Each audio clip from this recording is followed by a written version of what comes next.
society we live in is hypersexualized. How do I know this person is the one? How should I go about pursuing them? Sometimes we avoid talking about sex. We avoid talking about dating. We're made for a relationship. It's a natural thing to want to be in a relationship. Because this guy's in my brain right now.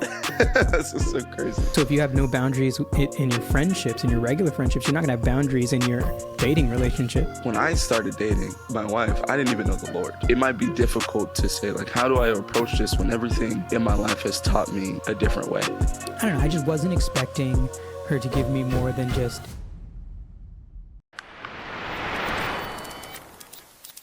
Good morning, good evening, good night. Welcome back to the Get Up Podcast. It's your boy Omari Prince here. Yes, sir. It is only me today. I don't actually have Joe on here today, but we do have somebody very special. It's a friend who's dear to my heart.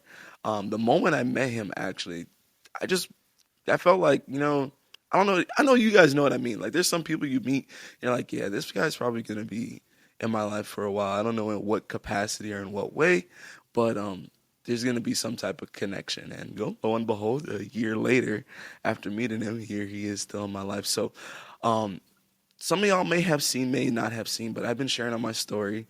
And really, I've been asking some people in person just about some questions that they have about dating. And as a Christian, I feel like it's just one of those topics that kind of can get brushed under the rug sometimes. It's just like sometimes we avoid talking about sex, and we also we avoid talking about dating. We'll talk about marriage. We'll get right to the hot spot, but like, how do we get there? And I think especially to speak to just like the Western church over here in America, where like the society we live in is hypersexualized. So it's kind of based off the context that we're in, it might be difficult to say, like, how do I approach this when everything in my life has taught me a different way? So the guest I have on is my brother. I call him Hans Zimmer. It's actually my brother Kirk Kemper.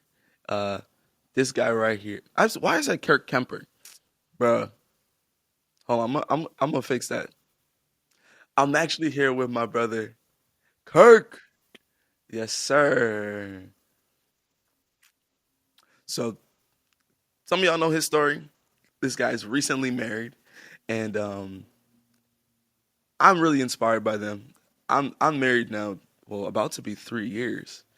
But when I started dating my wife, I didn't even know the Lord. So the way that I went about the process, I feel like I properly can't encourage anybody to start their relationship that way. So, reason I don't know, I was kind of sitting down in prayer when the Lord gave me the idea for this video, and the first person that came to my mind was Kirk. So their journey of their way to get married, they had some clips and things of just kind of sharing, like, just being pure within their relationship. So I wanted to bring him on to speak into these things. So here's my guy. Hey man, what's up? Thank you so much for having me. And if you hear like a little bit of an echo in your headphones, hopefully we can figure that out. But anyway, man, I'm excited to be here. I thank you so much for that warm introduction and the welcome and having me in here and all that stuff. It's really an honor to be able to even speak about purity, because that wasn't always my MO.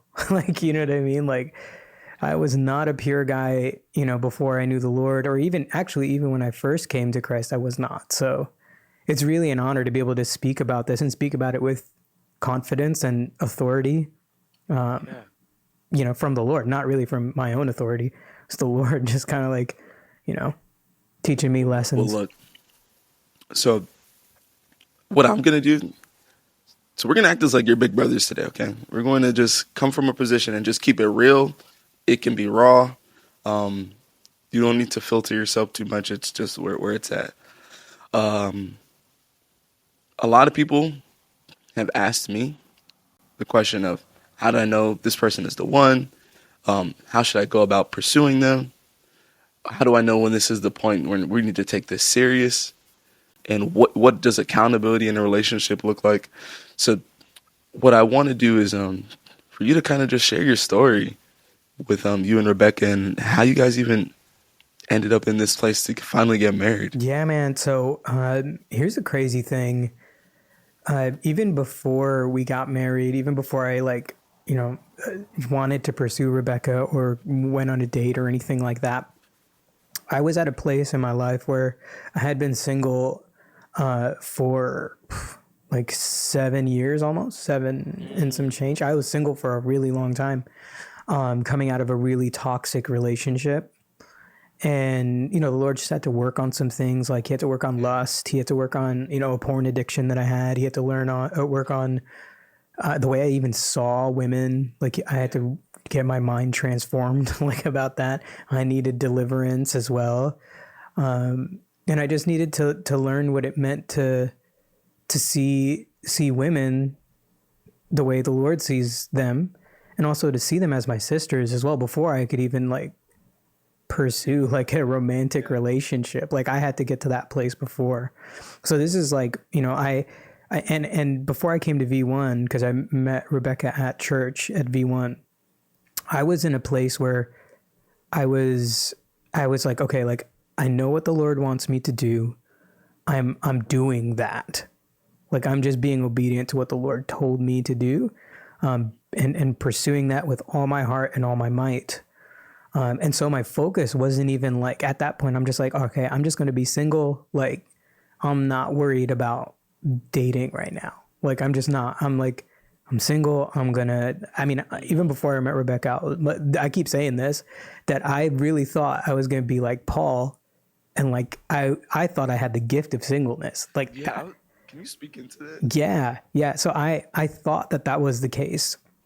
But here's the thing, like most people are probably going to end up married, like most of us. Not a lot of people have that gift of singleness. And if you do, you have the gift of singleness. But if you have the desire in your heart, I think people should first realize that the desire is not wrong to want to be with someone. Yeah. Like that's a godly desire. Like God made us for a relationship. Like he made, like, if it's not like, first of all, he made us for a relationship with him. Like we're made for a relationship. Yeah. And also too, like it's a natural thing to want to be in a relationship. Now, obviously God has an order, male and female. God has an order to that. So it's a godly thing to want to be in a healthy marriage with a person of the opposite sex. It's a healthy thing. Like, and that's an okay thing. Cause a lot of people, it's Genesis. Yeah. It's Genesis. Literally, I have Genesis open right in front of me. And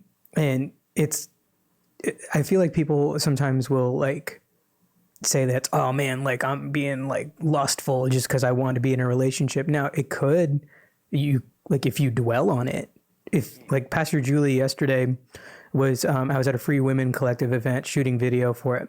She was talking about longing and how longing can turn into like, it can turn into like, it can come from a sinful place or come from like trauma or all that kind of stuff. But like longing, if it's not after the Lord or if it's not in a godly way, can be actually kind of destructive to a lot of things. Right. So if you're dwelling on the fact that you're single, you're longing for this next season in your life, that becomes lusting after that season. So, you know what I'm saying? You're like you're not being content within the season that you're in. Yeah. Yeah. And it's kind of like idolizing the future. And yeah, you're not having gratitude for the position that you're in today. And it makes me think of Matthew, where like literally Jesus is saying, hey, don't worry about tomorrow. Just worry about today. And like this speaks to a lot of things. But a lot of times God wants you to just focus on what's in your hands right now instead of always being focused on what is next. Not that it's not like it's good to like kind of have a plan and a direct, idea of what you're looking for, what you want to see next, but don't do that where you're obsessing over what's next and you're not focused or appreciating or grateful for what you have today. to speak to. I mean, I had a question that came in, and someone was asking literally this. It said, "How do I remember that singleness is a gift, even when it's hard?" Yeah, that's the thing. And like, if you have time to think about the fact that you're single, and okay, this is a little bit of tough This is love. this is big bro. This is big, bro. If you have time to sit around and think about how you're single, then you're not using your time wisely. You should be thinking about the thing that the Lord has placed in your hand to do in this season. And if you're thinking around, oh man, I'm single. Like, don't get me wrong. Like, I'm not gonna lie to you. Like, there were times when I was single in those 7 years of being single, that I was just like, man, like, Lord, I really want a relationship. But here's the thing, like, I gave it to the Lord. Anytime I had those urges, I was like, this is the perfect time to pray about it. Because like if you go and talk to somebody else, I think Pastor Mike says this, or Apostle Mike, sorry, says this. He says like if you go to someone else and you talk about your issues, it can turn into gossip. But if you go to the Lord, it's prayer. Come on, that's good. So like that's the thing. Like I think what when it comes to you're thinking about these things, it's like, are you ruminating on this, or are you going to take it to the Lord in prayer and then ask the Lord, okay, what am I supposed to be doing with my time? And how do I steward the time that I have now as a single person? Because I'll tell you what, like you probably know this as a person that's been married for like 3 years, and I'm just learning this as a person who's newly married. Your marriage and your relationship, if you think it's just going to be like, you're not going to have to put a lot of time into it after, no, like you still have to, even more so, you have to put time Just into got started. Yeah, exactly. So like if you're doing that in dating and if you're doing that, like it just takes a lot of time and prioritization. So in your single season, this is what I say, in your single season, when those urges come, pray about it, one. But then also to ask the Lord about like, what do you want me to build, and who do you want me to become now as a single person? That's good. Because marriage is gonna just expose who you really are. Like 100%. yeah, it's just gonna expose who you 100%. really are. Like so that's the question that I had to ask myself. Like, who am I becoming? Who do you want me to become? I need to become the man you want me to become. Like, and I'm still becoming the man he wants me to become. Yeah. You know? I'll ask this question. It's not exactly what it was. It was somebody was asking, well, then how do I stay pure while dating? But just before we even get into dating, I'm glad we started here. Is how do you stay pure while waiting? Yo, that's such a good question. Because like if you're not pure while you're single, you're not going to be pure when you're dating. You're not going to be pure in your marriage. It's not like Nope. the seasons don't They remove don't. it. It actually just And in fact, it can get worse. yes, exactly. It gets worse. So And yeah, no, go ahead. No, I was gonna say I actually was going to speak into that a little bit later because after wanted to go through some of your story with Rebecca, I was going to share like on the flip where me and Kim started to where we're at, but there's residual effect. Like because of where we started and how things were done, when we got married, there's pain and there's things that we have to work through that if we never even went in that place or unlocked the box before it was time, we wouldn't even have these type of issues. But again, let's stick on the question, which is how do you stay pure while how do you waiting? stay pure? Yeah. So a little bit of backstory on like just me and like just like in relationships, right? A lot of people will say, and which is why some of the posts that we posted went viral. People thought we were just like we never had sex before, like you know what I mean? Like now Rebecca and I in our dating relationship, we didn't cross that line, but in our previous relationships, you know, like it's not like we were like, you know what I mean? We weren't saints. So it's not like we hadn't tasted the forbidden fruit. You know what I mean? Whatever. I'm just kidding. But it's not like we hadn't gone there. And there was a lot of brokenness that comes from going there out of covenant, out of God's plan for it. And a lot of like mistrust and a lot of like just healing and even opening the doors to like, you know, things that you don't want in your life. Yeah. So for me, going into this, like, how do you stay pure as a single person in a dating relationship or even just in general? is you just never get close to the line. Like, you know the line. Bingo. Don't get close to it. Like, for example, for me, this is one of those things where you sit down and you kind of like, if you're really asking the Lord, hey, search my heart and remove anything that's not like me or like you. Like, if you're asking the Lord that, you're going to find that like, okay, I actually can't like watch these kinds of things because I'm predisposed to going there. Like, it's a slippery slope. So don't go up the mountain to fall down the slope. Just don't get close to it. So my whole thing was like, okay, like I'm going to understand myself, understand my like places where I've fallen. And instead of allowing the enemy to build a stronghold there, I'm going to tear that down and I'm going to build another stronghold with the Lord. That's a safe place. So like I give myself boundaries. And boundaries are super important as a single person and when you're dating. And all of that stuff, like, and it's also important when you're married too. But it's very important as a single person that boundaries that you understand the boundaries for yourself, so that then you can set the boundaries in your other relationships. Because at the end of the day, dude, like it's not like people think like dating relationship and a friend relationship are different, and there are differences. But like how you do one relationship is going to be how you do the other relationship too.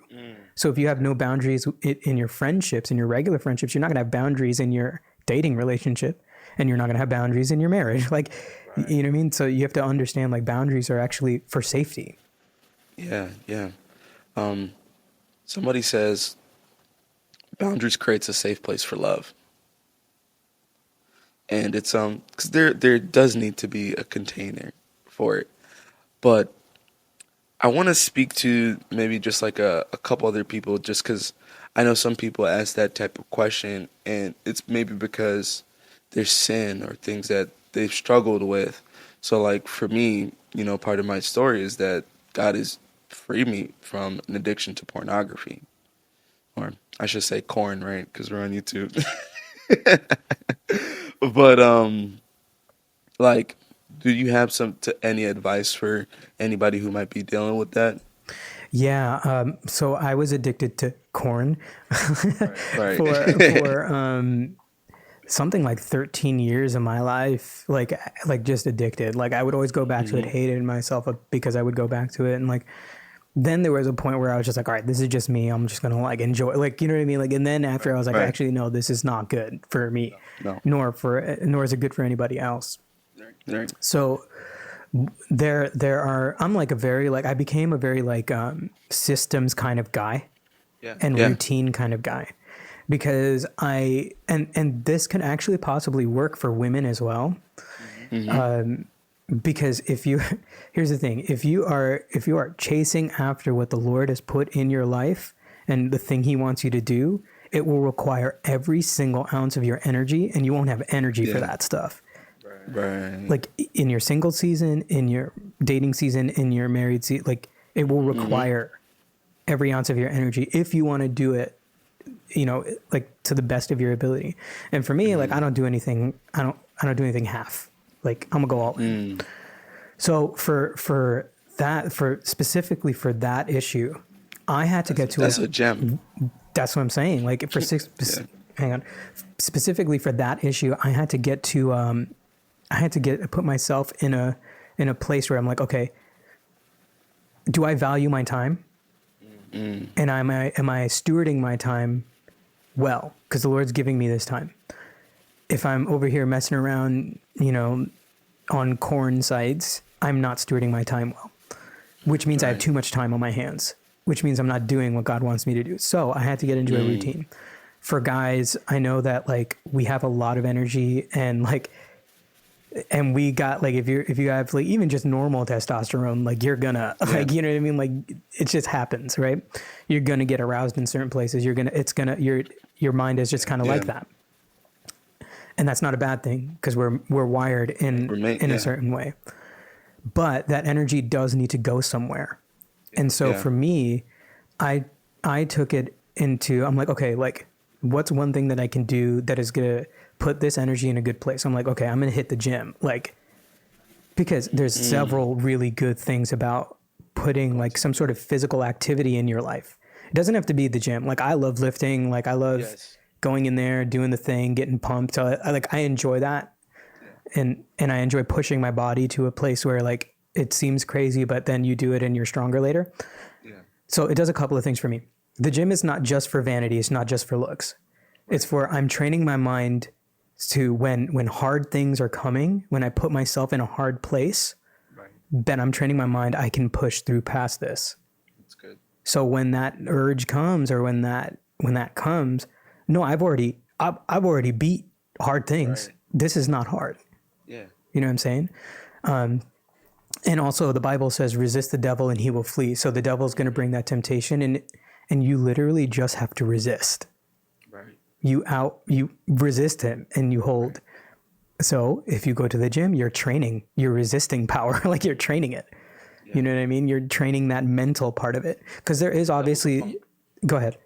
No, I said the devil's a punk. He's a punk. You just got to resist and he'll go. Like literally the Bible says that. But also too, there is a component of like, you do have to ask the Holy Spirit for the strength. Sometimes it is really hard. And I'm not gonna front and say like, like because I go to the gym, I can like do this. No, like it's also at the gym, there's people working out there that are not following the Lord, and they're like, and I have to like protect my eyes too, because you have ear gates, eye gates, all that stuff. You have to protect what you're looking at. So even at the gym, if I even just notice things, luckily I have glasses, so I just take my glasses off and I can't see anything.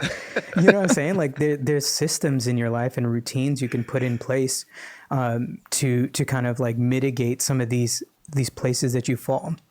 Yeah. And one thing that I did put in my life too is like, okay, like I noticed sometimes when I fell, it wasn't even because I was watching anything bad or listening to anything bad, or maybe I even had my day. Like I had a full day and I was tired, but I was spending my money frivolously. So I noticed that, the devil is going to use that to pull me down a slippery slope too. Yep. So at the end of the day, for me, I think that one of the things that can help someone that's dealing with this is work on your discipline. Like become a more disciplined person in all aspects of your life, not just like what you watch, what you eat, what you like but if you just become disciplined in general, and how you do one thing is how you do everything, and you take that mindset, you'll find yourself like becoming the person that the Lord wants you to become. To tie it back to the beginning that we were talking about, you should be focusing on becoming the person that the Lord wants you to become. So if you just become a more disciplined person and you kind of have to be ruthless about it, until it becomes like habit. Right. And that's what I would say for me. Like I've been free from this. I also had to get deliverance as well. So like, I'm not going to even like, I had to get deliverance from a spirit of lust as well. And I got that, and you have to do that. You have to do that work as well. You also have to make sure that like, I also wake up every day and I read my Bible. Like I commune with the Lord every morning. Like that's what I'm saying. Like, hey, like you got to be disciplined in every area of your life. And I will say this, like the Bible says, it says, do not conform to the patterns of this world, but be transformed by the renewing of your mind. Renewing of your mind. Right. How do you renew your mind? Okay, hold on. Because this guy's in my brain right now. This is so crazy. Literally what you're breaking down is, okay, because the Bible tells us to renew our mind. And one of the fruits of the Spirit is self-control. But again, when we start to think about, okay, God wants to produce fruit in us, and He's calling us to do a work on our soul, to till the ground. When we read the Word of God, it plants seeds in us. So we need to water these things daily. So it doesn't always have to be something that is like this hyper spiritual practice. Okay, following the principles of God literally could mean, hey, I said I'm going to wake up at 6 a.m. tomorrow. I woke up at 6 a.m. I'm going to read my Bible and then go to the gym. Because that right there is forcing yourself to exercise the thing that is going to produce the self-control. That is you watering the seed of the fruit of self-control. So that's what I want to throw. Yes. And that's the thing. Like, I feel like people want this hyper. And look, don't get me wrong. In my quiet time, sometimes the Lord Oh gives me yeah. a crazy download. Sometimes the Lord wrecks me. Sometimes the Lord literally will sit next to me, and like that just wrecks me. Right. I've had experiences like that, but more often than not, it's very like mundane, kind of like doing Show it, up, show spend up. time. And this is one thing too. Like, if you want to learn how to do relationship really well, your relationship with the Lord, like how you do relationships on the earth, is how it will flow from how your relationship with the Lord is. So if you say, I'm going to wake up and I'm going to go read my Bible, or Lord, I'm going to meet you every day, or even if you said, Lord, I'm going to meet you on Tuesday at this time, Yep. and you don't, that's how you're going to do it with your friends too. Yeah. Because the Lord never misses a coffee date. Nope. He will be there. Like every morning when like the Lord knows where to meet me in the morning, and I know where to Right. meet him. Like Right. I just go sit on my kitchen table, and and sometimes he's there before me. Sometimes I'm there and I'm waiting for him to come. But like the Lord will never miss the coffee date. Yeah. So I think one of those things is like, hey, like you want to learn how to be good at relationship. You want to learn how to date right. Well, how is your relationship with God? Are you treating him like trash? Like are you standing him up in your prayer closet? Yeah. Like you should actually think about that in your relationship with the Lord. And I think the renewing of your mind part, like a lot of relationship is showing up every day, That's good. right? Like That's it. you're a married man. Like I'm actually curious to hear from you, like because Yeah. you've been married for 3 years. You've had to show up every day. Yeah. So like just the fact of like, and not every day is this wild. So one of the biggest things that I've learned through marriage is a new view on what intimacy is. So like there was a point in our marriage when I was working, like when we just got married, I was working 10 to 12-hour days. I would come home, I'd have no energy, I would have nothing to give her. And over time, eventually Kim was like, hey, I feel like we haven't connected in a long time. And I was thinking, I'm like, but no, I came home and like I had it in my calendar, like literally spend an hour with Kim, just to just be there. But what I was realizing when I reflected back on the time was that I was on my phone. Or like she was talking to me and I wasn't engaged in what she was saying. So then she got frustrated and left the conversation. So like intimacy can actually it can be just a silent presence of just being there with somebody. But what it looks like is an intention. It's an intentionality behind it. I can be there and not be present. I could spend time with you and be in a whole nother world. And it's the same thing with God. That when you set out time to be with God, be intentional about the time. Even if it's 15 minutes, that 15 minutes could make your whole day. Again, if you've seen somebody and you spent some time with somebody you really care about, even if it's only 20 minutes, that 20 minutes can carry you on for hours. Like, wow, like I'm so glad I got to. That could literally make your whole day, honestly. So it's to me that has been the biggest thing I would say I learned about showing up.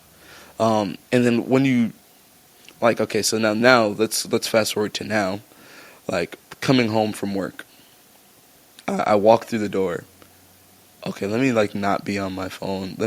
If I was on a phone call with somebody, hey, let me end this so I can hug and kiss my wife and look at her in the eyes and say, how are you? Oh, how you been? Oh, I'm glad to see you. That moment, as trivial as it can seem on a day-to-day, and you do it every single day, is important. It means something. Because if I stop doing it, guarantee it might not reflect right away, but 3 months down the line, it's like, what is going on?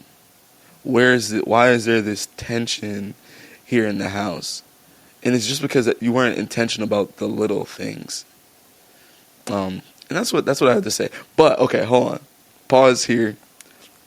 This is really good. We're talking about purity. We gave, I want to say, a solid framework to those who are single right now in this season to like, okay, instead of me actually looking and only thinking about, oh, what my potential partner is, hey, how about we just work on ourselves and work on this relationship with God? Because what that is going to do is kind of eliminate all the loose ends, right? And I'm going to speak to it later, but, you know, people ask questions of like, how do you find somebody? Or is the Lord going to show me this person? He may not, but I guarantee you if you're in your word, you'll start to see something. So let's actually start up this story. So like now it's you and Rebecca, and you meet her. I don't even know where you were at. Like, how did this happen? Okay, here's the funny thing, right? Here is a hilarious thing. So I come into V1 Church, and and it's so funny because like I'm not trying to date nobody. Like I saw Rebecca, like I didn't think nothing. I honestly I was like not. I was so disciplined in my mind. I'm not trying to like look at any girls in any certain way because I'm like I'm doing what the Lord wants me to do. Right. Rebecca, so sorry.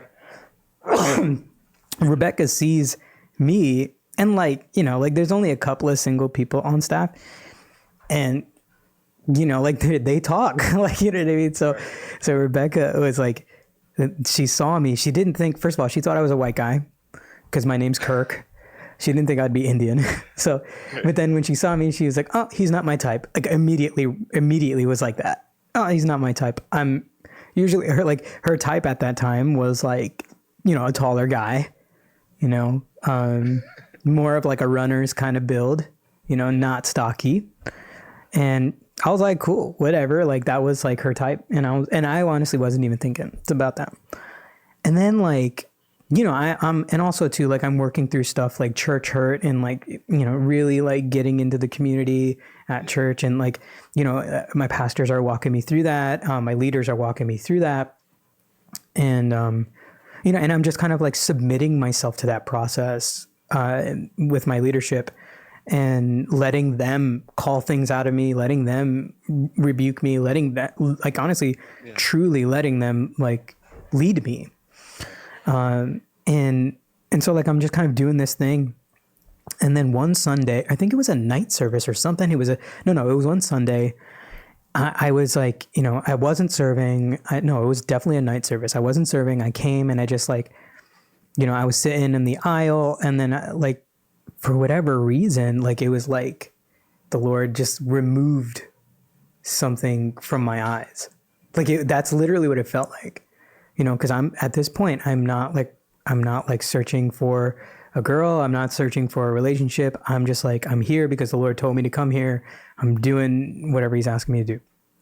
And then I'm looking at Rebecca. It's not like I hadn't seen her before. Right. Like I'd met her, talked to her. We've worked on projects like before, like creative things we did for church. And so like this veil gets like removed from my eyes and I'm just like looking at her and not in like a lustful way, but just in a way of like, I've never seen this person like this before. Like I was kind of like dumbfounded and she looks at me and she gives me like the death stare. Like, why are you staring at me? Like, don't stare at me. Yeah, exactly. You know, and to her defense, like she did look great that day. She dressed up really nice. So like she was probably getting, you know, but anyway, like she was like, why are you staring at me? And, you know, after that, I'm like, okay, that's different.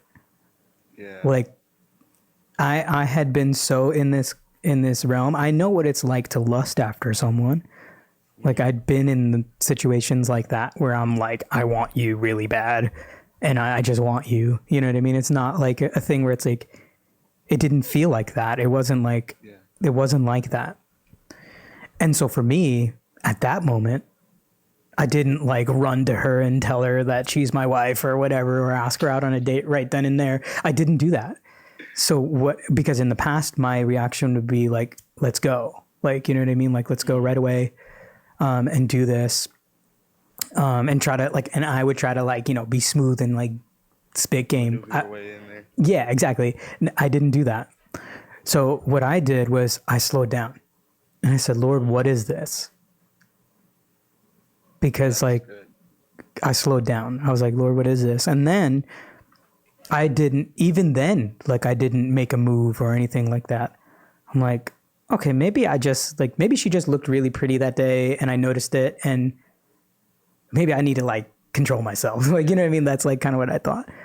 But then no, like I was like I would, every time I saw her, I was like, it was like the same. I'm like, this is interesting. So then I still didn't go to her. Like I went to my leadership and I asked about her. What'd you ask? I was just like, hey, so what's up with Rebecca? Like, that's really it. You know what I mean? Like, what's up? And, people would be like, oh, she's great. And then I was like, all right, cool. This is from my leaders, not from like someone who's not my leader. These are from my leaders. So I'm not just going to my friends about this. I'm going to my leaders first. That's one. I mean, I went to the Lord first. I'm like, what is this? Which is the big leader, head honcho. And here's the thing too. When I did go to the Lord, I'm like, Lord, if this is from you, tell my leaders. Like, because tell my leaders. I'm submitted to them and I know they're following you. So tell them. And so people weren't pushing this relationship. They weren't like, oh, you should go and ask her out. Yeah. I would ask very specific questions about her character, about who she is, and all of that stuff. And then I was like, okay, now I'm going to watch. I'm going to watch the fruit. I want to see how she treats people. That's like, good. Yeah. Like, so all of this time, this is like a couple weeks, and then I'm like, okay, I'm just watching the way she treats people. I'm watching the way she carries herself. Like, I'm watching. What are you looking for? Well, I know for a fact, like the Lord has called me to things like, because I focus on my relationship with the Lord, I hear from him about the purpose he has for my life. So I know the things he's calling me to. And this is actually really great because like, if you think about Adam and Eve in Genesis, Adam was told, name the animals and plants and all the things and kind of like take dominion over the land. That's what he was told. That's what he was doing. Right. He was working. He was working. And the Lord said that he needed a helper. Right. The Lord said it, not Adam. Adam didn't say, I need a helper for this. Yeah. The Lord said it. And then the Lord actually gave him animals to help him. Yeah. Right? Like he had animals. Yeah. And then Adam looked around. He's like, oh, he's looking around. There's no suitable helper. There's no match. But Adam still didn't ask for a helper. Like he wasn't like going and finding a helper. Like the Lord was providing that. And so so then the Lord's like, okay, I'm going to lay you down, pull a rib out of you, and then give you Eve. But then Adam still had to choose. Yep. Like he still had the choice. So that's just one thing. That's a biblical example. So for me in this situation, I still have the choice of picking Rebecca. Right. So I'm going back to the Lord. I'm going back to my leadership. I'm watching her to see like, how she treats people. Does she lead really well? I know for me, the Lord's calling me to like some sort of leadership. So I need someone that I can run with, like that can run with me at the pace that I feel like the Lord's calling me to.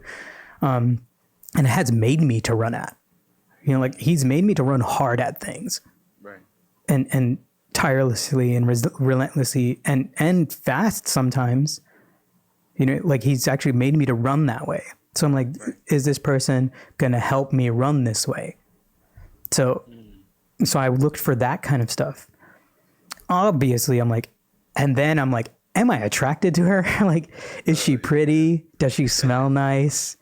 Do I get butterflies in my stomach when I'm near her? Like, you know what I mean? Like, is there the chemistry? Like, So obviously I'm looking at that stuff too. Cause like that matters. Like that matters. It's not like, the spiritual stuff matters and that stuff matters too. And so I'm like, okay, these are cool. This checks off. Like my leaders think they're cool. Funny thing is, I go to Apostle Mike and I'm like, hey, I'm thinking about asking Rebecca out. And his answer to me was really great, right?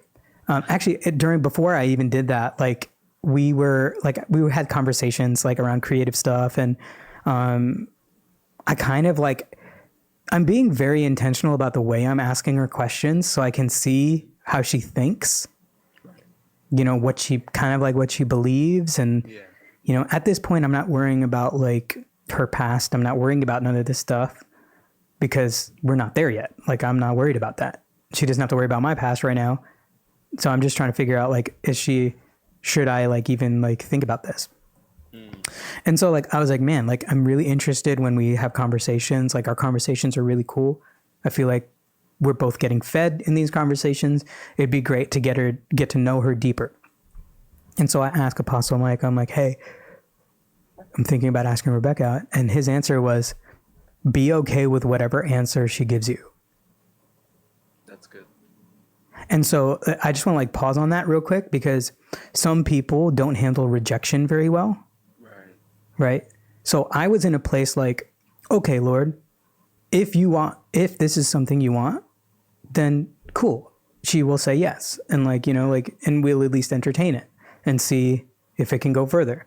Right. If not, then I'll be okay. I'll just go back to what you told me to do. Like, you know, and a lot of people need to build up the security in the Lord and in themselves and get to a place where like, hey, I actually love me. I love who the Lord made me to be.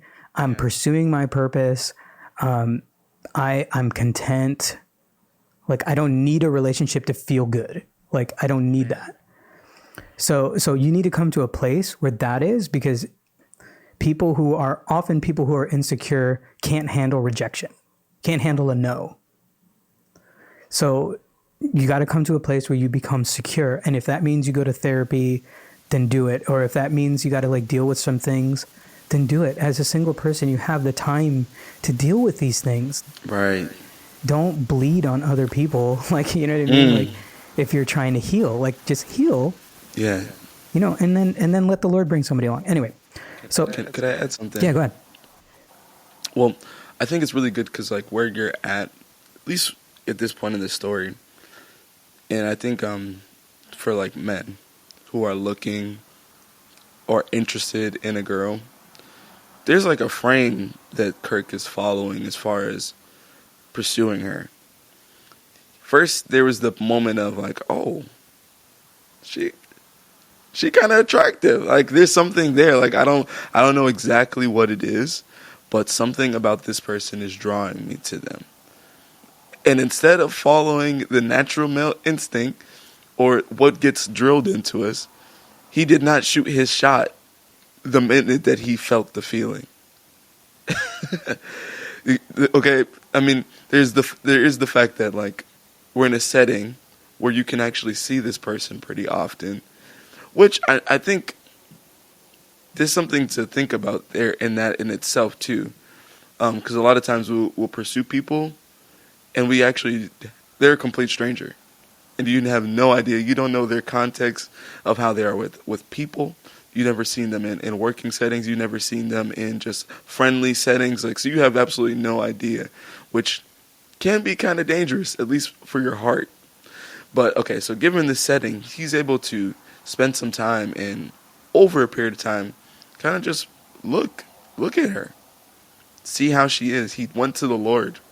He went to people that he knows are connected with her in a positive way.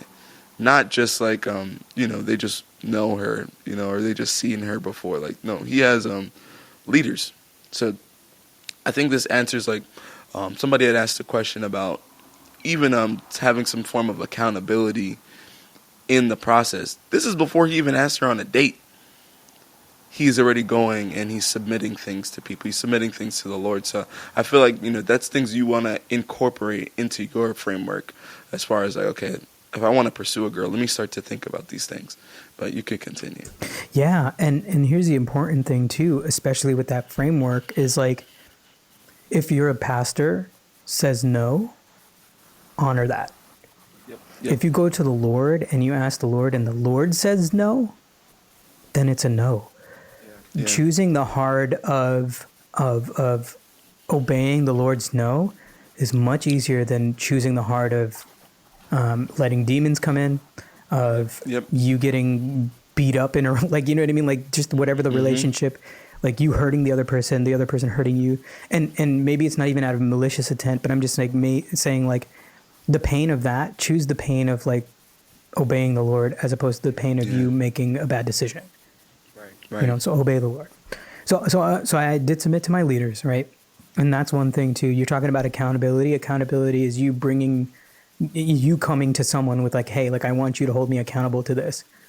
Right. So I went to my leaders, I went to my pastors and talked about this. Funny enough, Rebecca was also doing the same thing. So I asked her out on a date. And here's the thing for ladies too. Rebecca has this really, I'm not going to go too much into it because I know like at some point, like she probably will want to talk about it, but she has this really great rule of like, okay, like I'm at least, if I'm attracted to the guy, if he seems not like a creep and like he seems okay, I'm at least going to go on one date. Like she has this rule, like I'm at least going to go on a date with a guy. Because here's the thing, people, when someone asks you out on a date, that's because they think you're possibly marriage material. Possibly. That's how you should be thinking about it. But going on a date is not marriage. Like you need to not put as much. It's not even a relationship. Not even a relationship. Don't put that much pressure on yourself.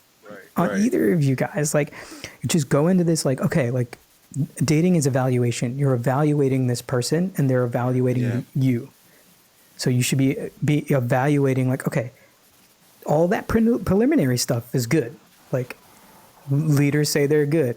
I get fuzzy feelings. Great. I feel like we can run. You know what I mean? Like we can run together. Like let me ask them on a date and let me find out more. Because at this point you're still finding out more about the person. Right. So I asked Rebecca out on a date.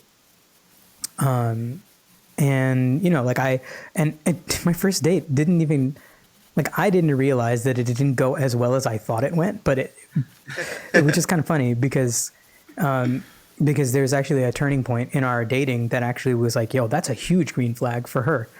But anyway, so we went on this date and that whole time we were getting to know each other. Like, this is a great time to tell your testimony. Like, this is a great time to, like, you don't need to be talking about your sexual past on the first date. Don't talk about it. You don't need to. No. You do not need to talk. Please. Yeah, you don't need to talk about, like, you know, you don't need. That's a red flag. Yeah, don't. You don't need to be like, the Lord told me in a dream that, like, you're my wife. Don't do it. Like, stop that. Like, bruh. Stop it. even if you had a dream, please, for the sake of just the other person, that is a heavy weight. In fact, you probably might not ever tell them that until you get married to them. You know what I mean? Like, if God showed you in the dream at the beginning of you dating, get to that part of the dream, and then tell them. Because here's the thing: if first of all, you should test every word that's biblical. Yes. So if you had a dream, test it, and then also, this person doesn't know you. Like, no, like they don't know if you're just a creep. Like this world is crazy right now. They don't know if like you're just, you know. So first of all, you have to earn the trust, build the relationship, take your time, and build a relationship. So on the first date, it's really just about evaluating: do I have fun with this person? Do I want to do this again? Right. What did I have fun? Like, was it a good time? Rebecca was actually going to, give me 2 hours because I drove from Connecticut to Queens. She was giving me 2 hours and then deuce. Like, that was it. That was her plan. We ended up spending the whole day together, which was, I was like, okay, that's nice. Like, I didn't know that she was going to give me 2 hours until later, till far down. but she already even had a plan afterwards, and the Holy Spirit told her, cancel your plans and open your afternoon. So ladies, just take note of what she did. It's okay to go in and knowing, all right, this is what I'm going to do. And this is her also following her rule of just going on a first date and just giving somebody a chance. But she's like, all right, I'm going to give him a chance and I'm going to show up. But y'all, you got 2 hours, buddy. And that's like whether it goes good or not. And I think that can also speak to just protecting yourself, having boundaries, and the boundary and you being pure and just keeping yourself right is more important than even the experience you're having with that person at the time. Like, get out of there. But continue. Yeah, and here's the thing, like, what a great way to honor your brother or sister in Christ by valuing your time and their time. And their time, yep. Like, what a great way to honor someone. Look, you said yes to a date because you're like, okay, this could be nice. Right. I'm kind of attracted to this person. They seem cool. And she asked her leaders about me. My leaders had a lot of great things to say about this person. Right. I'm still going to proceed with boundaries, and that's okay. And I'll tell you what, for a guy who's also like trying to do this the Lord's way, a woman with boundaries is so attractive. A woman who's like, I value my time, which also means in turn, I value your time. So let's be intentional about this time, and Rebecca was very engaged. And now the cool thing was, like, the Lord told her to open her afternoon. And that's the thing, ladies, listen to the Lord and be obedient. Like, I was also in a place where I was listening to the Lord and being obedient. Rebecca is also in a place to listen to the Lord and be obedient. So if it's a no, it's a no. And guys, if it's a no, you'll be okay. Trust me, you'll be fine. Like, you don't, like, it's not a hit on your masculinity. It's not a hit on you as a man. It's not a hit on if you're attractive or not. It's not a hit on you. What it is like, okay, this probably won't work out. So, like, let's respect each other enough to be like, let's just not. Like, you know what I mean? Let's not go into it. And I think that's great. So that's just the first date. Like, that's literally the first date. Like, that was it. Yeah. And and then I went on a second date. Okay. And so I asked her on the second date. Also, too, one note she gave me, I was so busy. And I think this was like around the time where I started writing music for the movie, The Domino Revival. Gotcha. Yeah. So like there was a lot of work being done. And so I was like, hey, I need you. Like, I actually scheduled a date 3 weeks out. Guys, don't do this. Like, don't do it. Don't do it this way. I had a lot of grace, and the Holy Spirit was my wingman. Like, you know what I mean? Like, just don't, but don't do this. Like, don't schedule a date 3 weeks out. Try to do it like maybe that weekend or sooner. Actually, the soonest could be the weekend. Like, I would say just try to do it, but don't do it on a day where both of you are conveniently in the same place. Make it a separate day. So like if you guys serve at church together or go to church together, don't go on a date after church. That doesn't count. Yeah. Actually, it could be okay, but it depends on the relationship. For me, that was like, since Rebecca works for the church, it was essentially like a work day. So it's like it doesn't count. But if you really want to be sure about it, be intentional. Like, this is intentional time I'm setting to intentionally get to know you. And that will speak volumes. Just like Prince was talking about, like when he comes home from work, he's intentionally spending that first couple of however long it is with his wife. Like, he's like, I'm fully engaged in this. This is my focus right now. So just the same way in dating, be intentional about your time with each other. There was a question, right, that I'm supposed to be answering. Did I kind of answer it, or should I? Yeah. No, I think that answers like the pursuit, because where we're headed is like, okay, I saw this person, I'm interested, to the place where now we finally went on a first date. I think to go from there is like, okay, many of us have probably been on some type of first date, but now what does it look like? especially now as a Christian, because the video is about how to date as a Christian in 2025. Yeah. Is I'm now interested in this person, and I think this could go to the next level. Like, I want to ask this person to be my girlfriend or my boyfriend. What does that look like? Yeah. So obviously, when you're building a relationship with someone, right? You're hold on. I'm sorry. No, you're good. To go back one Yeah, question. Like at this stage, right? So let's say like the first beginning.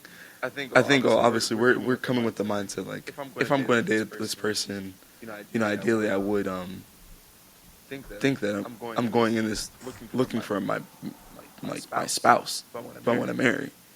Is that any point that you guys have like a conversation like that regarding like, hey, my intentions are so and so, and I'm looking for so and so?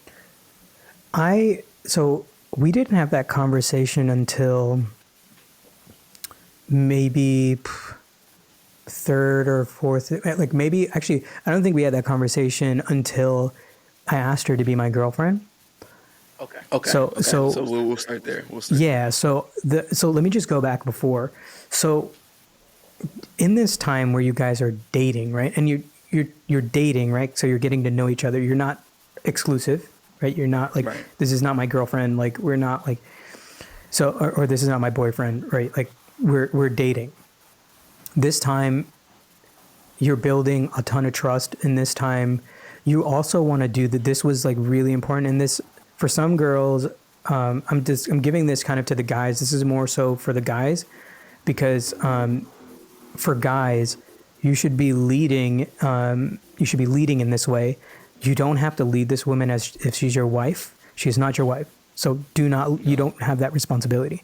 But in the dating part, you should be leading in vulnerability. So you should be leading in that way. So for me to kind of like break this down real quick, every time, and you should be leading in clarity as well. That's the only things you need to worry about. How vulnerable you are, you're leading her in like, hey, it's safe to be this vulnerable right now in this state of our relationship, in our dating. That's good. So don't gush, please. Hold some stuff back. Don't be too. You have to guard your heart, guys. Same thing with the ladies. Guard your heart. You don't need to fully open yourself to this person because they have not earned that. And I'm okay saying that they don't deserve that yet. You've got to earn that. You've got to build the trust and all of that stuff to that point. So don't fully open yourself up. So one thing I did with Rebecca was like, hey, like, I know myself. I'm a person that falls really fast. So I'm going to go slow. And I literally would say this to her: if at any point this doesn't feel right, or the Lord tells you something, or this feels weird, let me know, and you have an off ramp. It's okay. And then I put it in her court. I'm like, is it like, how do you feel? Do you want to keep going? Like, do you want to keep dating? And then she can think about it, and she doesn't have to answer right away. I was like, take your time, think about it, pray about it. And then let me know, because I'm practicing self-control. I'm practicing patience. That's rich. Mm-hmm. I know where I'm at. Like hard that is. It's hard. It's hard. And what the enemy will do is be like, try to tell you like, oh, she's blah, blah, blah, this guy, oh, blah, blah, blah. Look at the way she looked at. No, you silence the enemy. If the Lord is in this, then it's okay, right? And you don't let yourself replay conversations in your head. It's not wise. So then you give her time to come back. And usually if it's cool, if you're going well, she will answer back like, oh yeah, I would like to keep going. If she answers back, oh no, actually this feels a little bit weird, or maybe we're going too fast, then slow down. Or maybe like, yeah, let's not continue. That's okay. Like, that's okay. Like, you'll be okay. You'll live. You will be okay. It'll be fine. This is another thing too. That's why I keep saying don't open yourself up too much, because by this point you're still evaluating each other. You're still like, hey, like, are we having a good time? Is this fun? Do I still feel like as I'm learning about this person, she can run with me, or he can run with me to the things that God has called me to? You're not giving up the things that the Lord told you to do to make space for this relationship. You're still pursuing the purpose that God gave you while you're dating. You're still single. You're still single. You're not married to this person. You don't have to lay down the things God called you to do. But what you will have to do is prioritize time, because if you want it to grow, you've got to give it time. Like you've got to give it some time. So for me, I was like a super rigid routine kind of guy. So I had to like put time for this relationship in my routine. So, okay. So that's the dating part, right? So like time, giving her an off ramp is really important. Yeah. And being okay. That's a really a gem as just leading as a man though. I would have never even thought about this, but that's good. Because what you're doing is this is one thing I've learned about women. I have sisters. They love security. They like you. I mean, they need a safe space, especially because the world is dangerous. Like, as a woman, there's a lot of things that are constantly threatening them, honestly. So if you as a man can create a safe space for her, I mean, that's like the least thing you could do, honestly. So you're getting a safe place for her to be herself and to be vulnerable with her emotions, but also, like, if she doesn't want to be here anymore, hey, you're also safe to go. Because there's some girls who are scared to even say, hey, this is not working out, because they're scared of how a man will react. They said, okay, I could say this, but then he might flip out on me, which happens. Yeah. So, that's so good, bro. Yeah, it's really important because, like, that also goes back to, like, hey, are you becoming the man that God wants you to become? Because the man that God wants you to become is a secure man. You're secure in yourself. Yep. You won't flip out on someone if they say no to you. Like, you wouldn't. That's the secure man. Yeah. So for that part too, like, you're dating, you're trying to figure it out. You're trying to figure out if you like each other.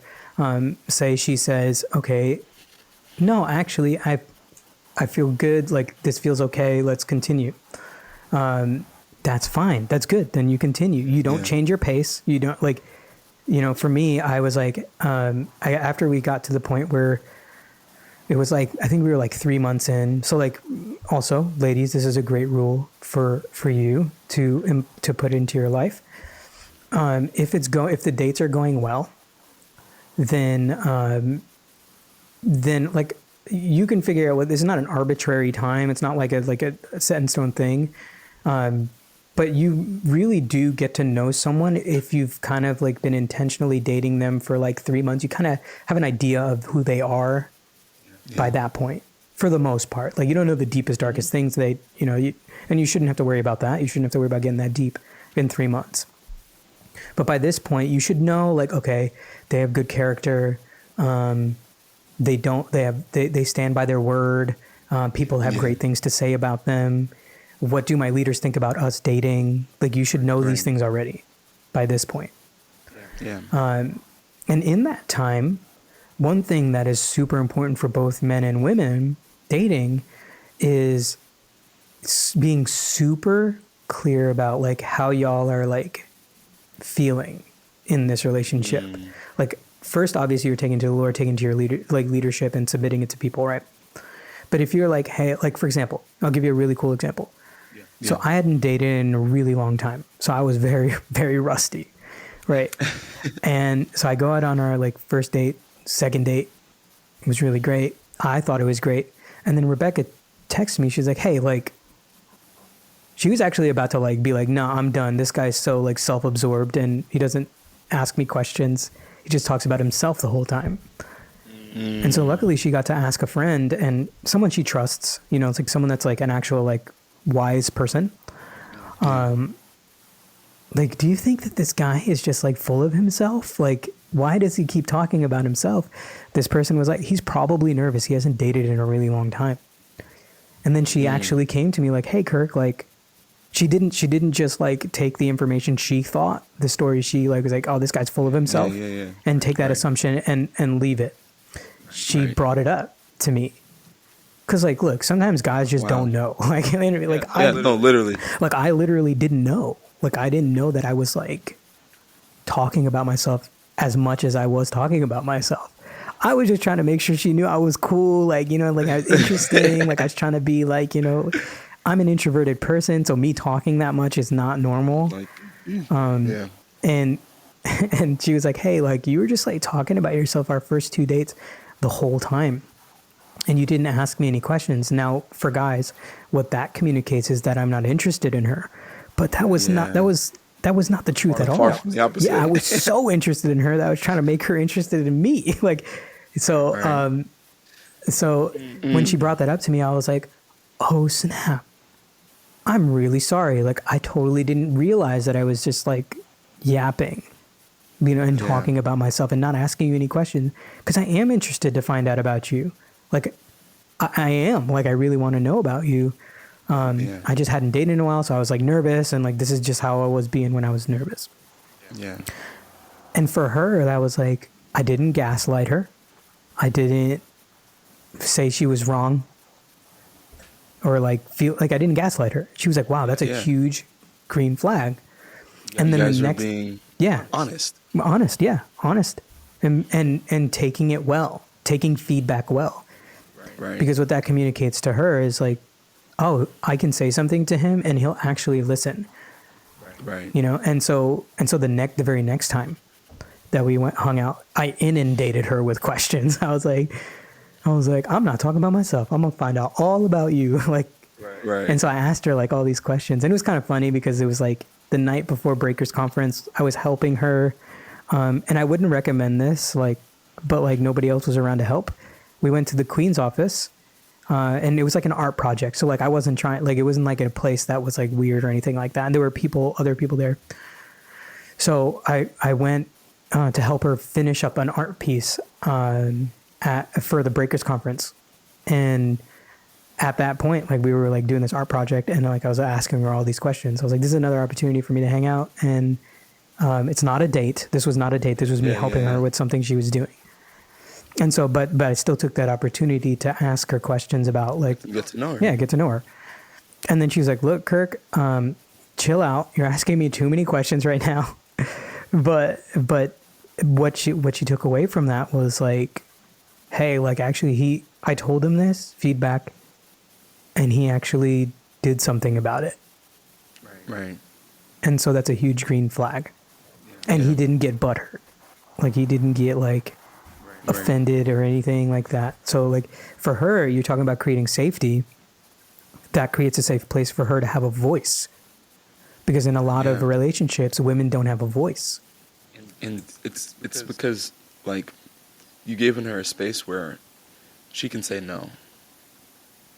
This is not okay. This is okay. Hey, I didn't like that. I really liked this. And it is what you said. It's a feedback. It's a criticism. Like, you don't understand how crucial that is. And this is to also say, like, on both ends of the relationship, when somebody says that to you, maybe it stings a little bit. Maybe it's like, oh crap, like you might even feel like a little embarrassed or whatever it is, but and you don't have to internalize like this person's not coming at you. They're not trying to hurt you. This is if you really care, you will want to make the adjustments and changes to see, okay, it's coming from a genuine place. Yeah, because if you do that well in dating, now this is all before I asked her to be my girlfriend. Right. This is, bro, you're having a depth of like, at least of health in just a person to person dynamic. Because I think at the basis, you want this type of in your friendships. Like, hey bro, chill. I need some space today. Like I need to like go be able to go do, and I want to know that my bro is not upset at that I could call him tomorrow and we're good. It's just on a base relationship level that you want to have these things in. But I'm so curious to see like what it looks like on the end of all right, you're both interested in each other to the place where you're like, okay, be my girlfriend, and she says yes or whatever it happens. I don't know. You tell me. Yeah, man. So by this time, like, we've gone on a lot of dates. Like, my leaders know about it. My leaders are happy about this. Friends are like, oh snap, you know what I mean? Like, so it's like, my community, there's no red flags for my community. There's no red flags in our actual, well, there are like some flags that are like, okay, but they're not things that are like, topple everything over. They're not like big things. Yeah. And we still haven't talked about sex or anything like that. We haven't talked about anything that deep yet. This is about 3 months in or so. And around 3 months in, I hadn't even kissed Rebecca. Like, I haven't even like kissed her. Like a peck kiss, because I was like, yo, like, I know myself, like, it'll go far for me, and it'll be a hard fight, like, you know what I mean? And it actually took like me praying about it and the Lord being like, Kirk, it's okay, you're different. Like, he literally told me 3 times, it's okay, you'll be okay, it's okay, you can do this, it's fine, you can give her a peck kiss, don't make out, just give her a kiss, like, you'll be fine. So many times I wanted to, I was like, oh, and I never did, because I was like, I didn't trust myself. But the Lord had to give me that. And then actually, funny enough, Rebecca was like, I think I'm just gonna have to give you a kiss on our first kiss. I'm like, nope, not gonna happen. And then that wasn't right away. Like, maybe the next time we hung out, I gave her a kiss. And I asked her. So this whole time I'm asking her, like, how you ask her how she's doing, and then like if she wants an off ramp. And then I asked her, hey, is it okay if I hold your hand? Hey, is it okay if I give you a kiss? Right. And then you let her say, yes, it's okay. Right. So that's all that. So then we've dated for 3 months. And then I knew at this point, it's like, yo, we love hanging out with each other. Like, we have fun. We just enjoy conversation. We enjoy our time together. Everyone in our corner thinks this is great. So I was like, hey, like, it's funny. We were kind of already talking about it.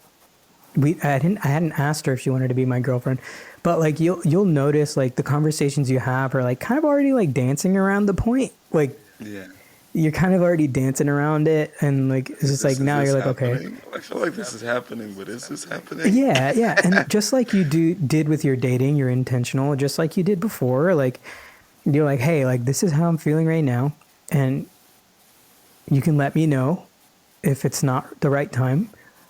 But I would love for us to like make this kind of official. I would love to go to the next level. And that doesn't mean I'm marrying you. That doesn't mean you move in. That doesn't mean that you guys get to sleep together. That doesn't mean like, it literally actually just means that, hey, like, now we're seriously getting, like, this is a little more serious than just dating. Yeah. Like, now we're like, hey, like, let's really try to build something like a friendship, a relationship a little bit deeper. Not marriage. Yeah, I would say. Go ahead. This is like at this point, because I mean, leading up to that, you guys are dating. Mm-hmm. So she could have been dating somebody else if she wanted to, or spending time and getting to know somebody else in the same time. Same for you. Would you say is like at this point now it's like, okay, you asked her to be your girlfriend, she says yes, okay, we're exclusive now. Yeah. So this is what I would say. Like, if someone is dating other people, it's not so much a red flag, but it's something to be wary of. It's like, okay, like, maybe they're not actually interested in. Yeah. So like, it's maybe like, hey, maybe I proceed with caution. Cause I wasn't going to compete with nobody. Like, I'm not going to compete with a brother. Like, I'm just not going to do it. So if you're interested in somebody else, go with them. Like, I'll be okay. Right. Go ahead. Like, security. So I would say, like, if you are dating someone, be intentional about that. Like, just date them. Like, and if it's not right, tell them it's not right, and then go on a date with somebody else. Don't be dating 2 people at the same time. That's not fair. That's just not fair, and also not wise. But so when I asked her to be my girlfriend, I also was like, hey, like, this is actually what I'm expecting like in our dating relationship as boyfriend and girlfriend, just that we're exclusively it's just us two. You're not gonna be going on other dates. You're not gonna, like, we're at a point where like, hey, like we can actually do this together and let's find out. And for me, what I set for her, because it's very important, like I think setting like a clear time is important too, because then that's like, okay, like if at any point you feel a certain way, you can leave. So I was like, hey, like, Right. so we're dating, and personally, this is the way that I feel about this. I would like to go through a year with you before we even think about the next step. I told her I'm not thinking about the next step right now. I'm not thinking about marriage or proposal. No, I'm not. Yeah. But I want to let you know, like, I would at least like to be your boyfriend for a year, because I want to go through different seasons with you.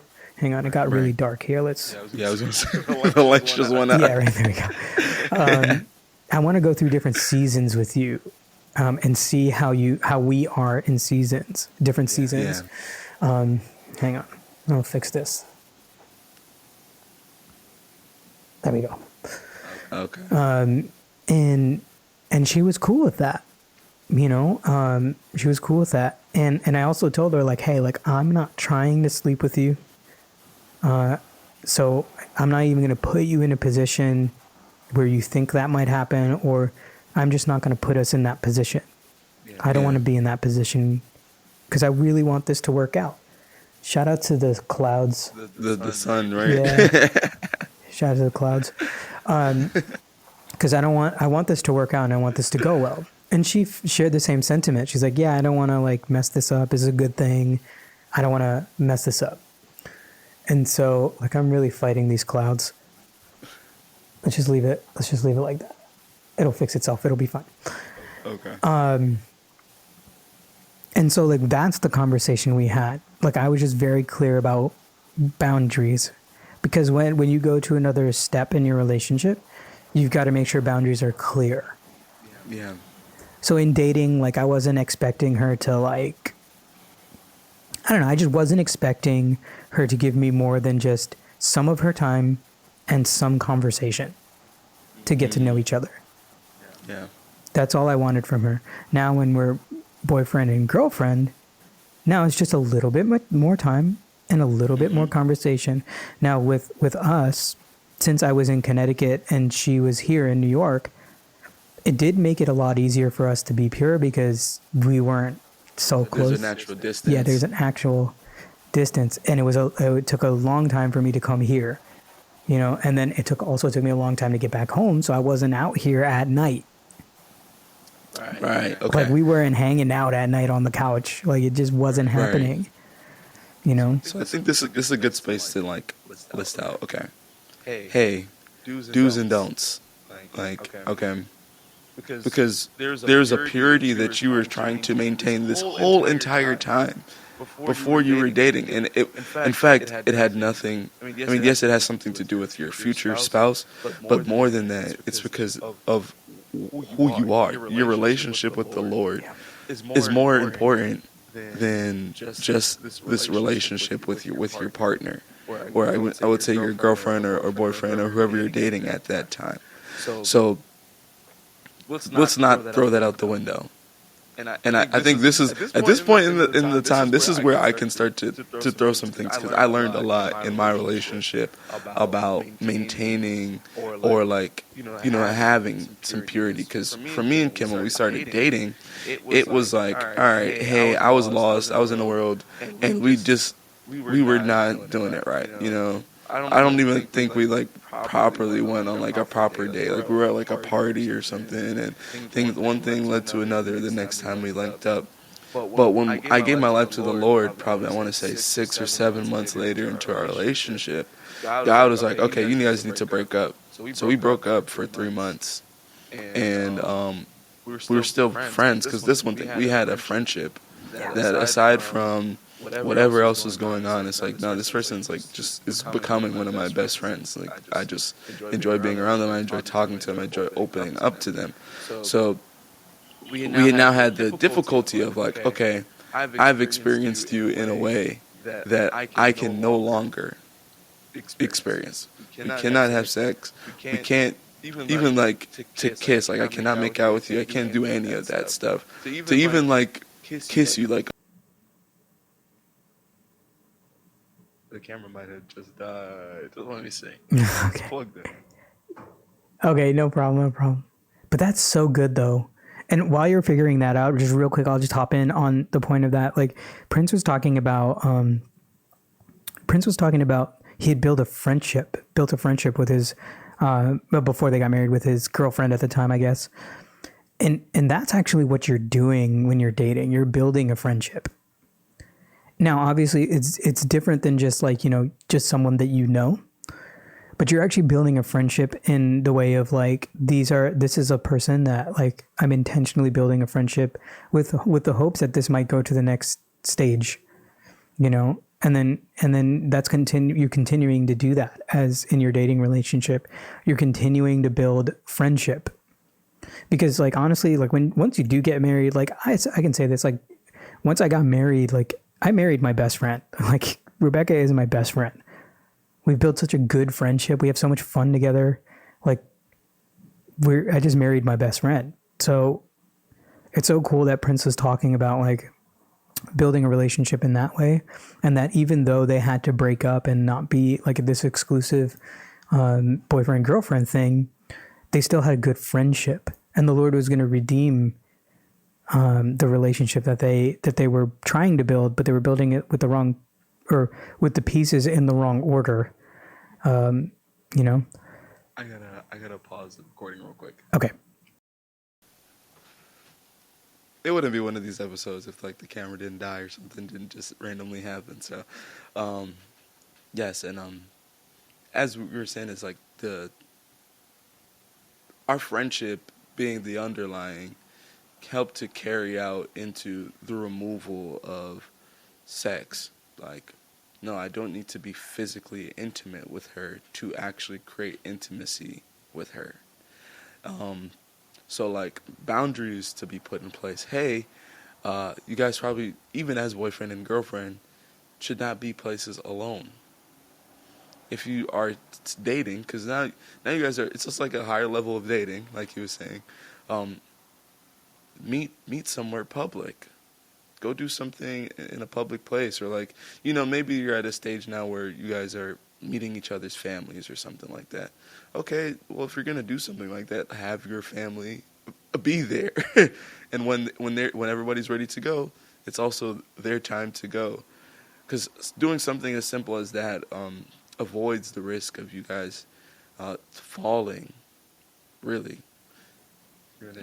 Yeah, and like on the same thing of like do's and don'ts, like there's just certain very practical things that like you just shouldn't even get close to. See, I think one of the things that we talked about, we got this whole like article written up about us. One of the things we talked with the interviewer about was that like it doesn't work if both people aren't agreed upon this. It doesn't work.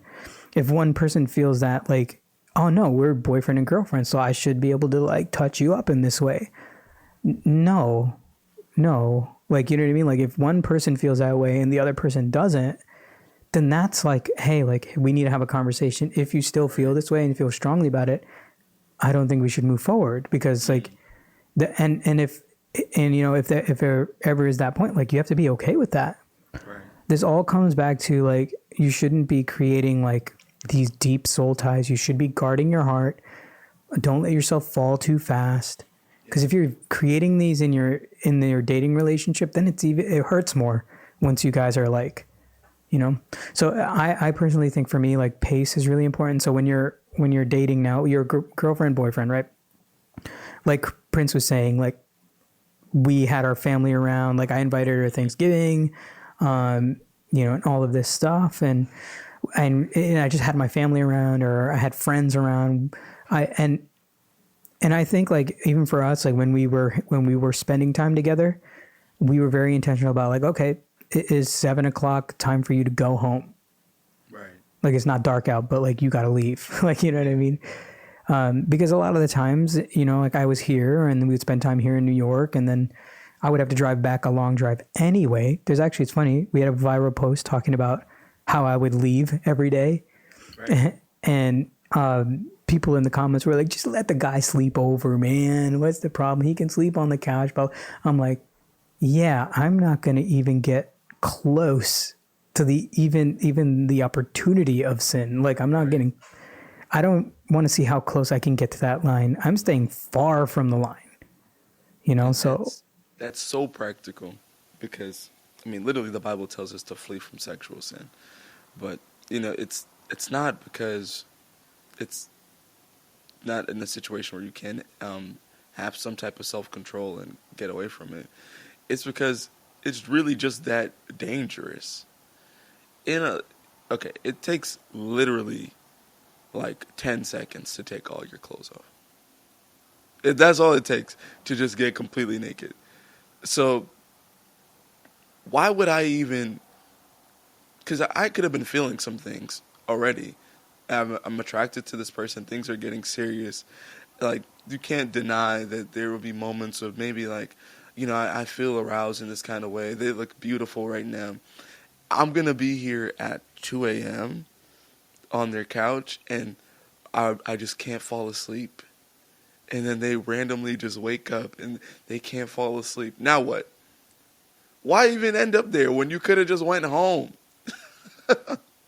You don't have to be in the house. and also too, I mean, like we even put things in place where like, Rebecca's a physical touch person. I'm also a physical touch person. That's one of my love languages. So like if we're holding hands or if she puts her head on my shoulder, like I feel loved. You know what I mean? Right. If we're hugging, like I feel loved. But also too, that does get people going. Like, you know what I mean? Yeah. Like, so Don't undermine that. yeah, and that's why I'm saying like I'm not gonna sit here and act like it was so easy because I had Jesus, and I'm not gonna act like I wasn't aroused at times. Right. And like there are times where she literally would like we looked at each other and like we gotta leave. Like we gotta go now. Yeah. Like I can't be around. She's like, yeah, you can't be here. Like we gotta go. Yeah. There were times like that, and look, that's why I said if both of you aren't on the same page about it, then one of you is gonna feel some type of way, and that's not like that's not okay. Right. So practically, I think some of the things that we put into place, like we're not if we're gonna, since Rebecca's a physical touch person, cuddling is a thing. We're not gonna cuddle horizontally. Right. I'm gonna sit here straight up on the couch. She could put her head on my shoulder. That's fine. If it gets too much, I'm gonna let her know. Like, hey, we need to I need space for a second. You know what I mean? Like, Right. or we need to get up and do something. So oftentimes when we were planning dates while we were dating or while we were boyfriend and girlfriend, because now, and I just want to say this too, like if you guys are in that state of your relationship where you're like, a boyfriend, girlfriend, exclusive relationship, if you're, you should, it's okay to feel like those things, like you're getting closer to this person. Yeah. You're building intimacy without physical intimacy. So like, oftentimes that does arouse certain feelings and oftentimes that does like get you closer to this person and you feel, like the feelings are not bad. I just want to let you know. Yeah, no, that's not the wrong thing. Yeah, they're indicators for like, oh wow, like man, I feel like this is great. This is going well. It's a good indicator for you to be like, okay, like, but now you have to be a little bit more intentional about like, okay, we can't be doing certain things. We can't. Right. So Rebecca and I didn't watch certain movies together. We didn't like we were like, and we were doing this in our personal lives too. Yeah. Like I wasn't watching certain movies because I know my mind and I know, and I wasn't doing certain things or listening to certain music. So we wouldn't do certain things together. But the beautiful thing is there's so much fun stuff to do that doesn't require you to be in a compromised position. Go to the park, go watch a movie, go and also too, I kind of want to speak to this as well. Like there's a portion of like the Christian community that hyper spiritualizes dating. So especially for the guys here, I'm going to look right in the camera and I'm going to say this. Yeah. You as a boyfriend are not a husband. You don't need to lead your girlfriend spiritually. Like you're not the priest of her home. You are a boyfriend. You're not a husband. Right. Take that responsibility off yourself. You don't need, like, if you guys want to read the Bible together, cool. Rebecca and I did that sometimes. We would talk about the Bible. We would talk about what God's doing all the time. But you are not the priest of the home yet. You have not earned that. You know what I mean? Like you're not in that covenant yet. Okay, so you don't have to do that. Take the pressure off yourself. Don't put the pressure on her either. So if you're feeling like, there was a question in there where it was like, how do I get her to know that I'm the leader? Or so, it was like, essentially that's kind of what it was. And I'm like, well, are you leading yourself? Right. Because if you are a leader, you won't have to tell someone you're a leader. Period. Because it's just who you are. And if you guys are not seeing that the pattern is what you did in your singleness is going to 100%, not 80, not 70, not 60, 100% of what you were doing in your singleness is going to begin to reflect in your relationship. So like, if you aren't leading yourself, don't, like, they're not going to look at you and have anything to follow. Period. There's no example that you're setting. So, just throw on that. Yeah, and I think there's like obvious things.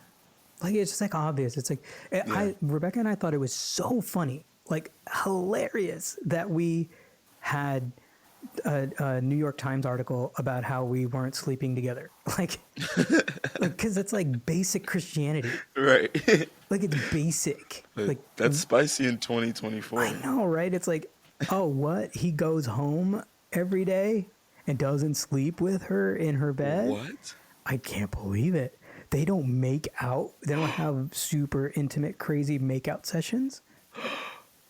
What? Before they're married, they don't do that? Like, this is basic Christianity. Show some self-control. Like, you know what I mean? Like, I think with that too is that this is something that I play through my mind sometimes, because I'm like, would I have wanted to do this with this person if they, like, are not my spouse? I wish there were some things that I reserved of myself to just be with my partner. yeah.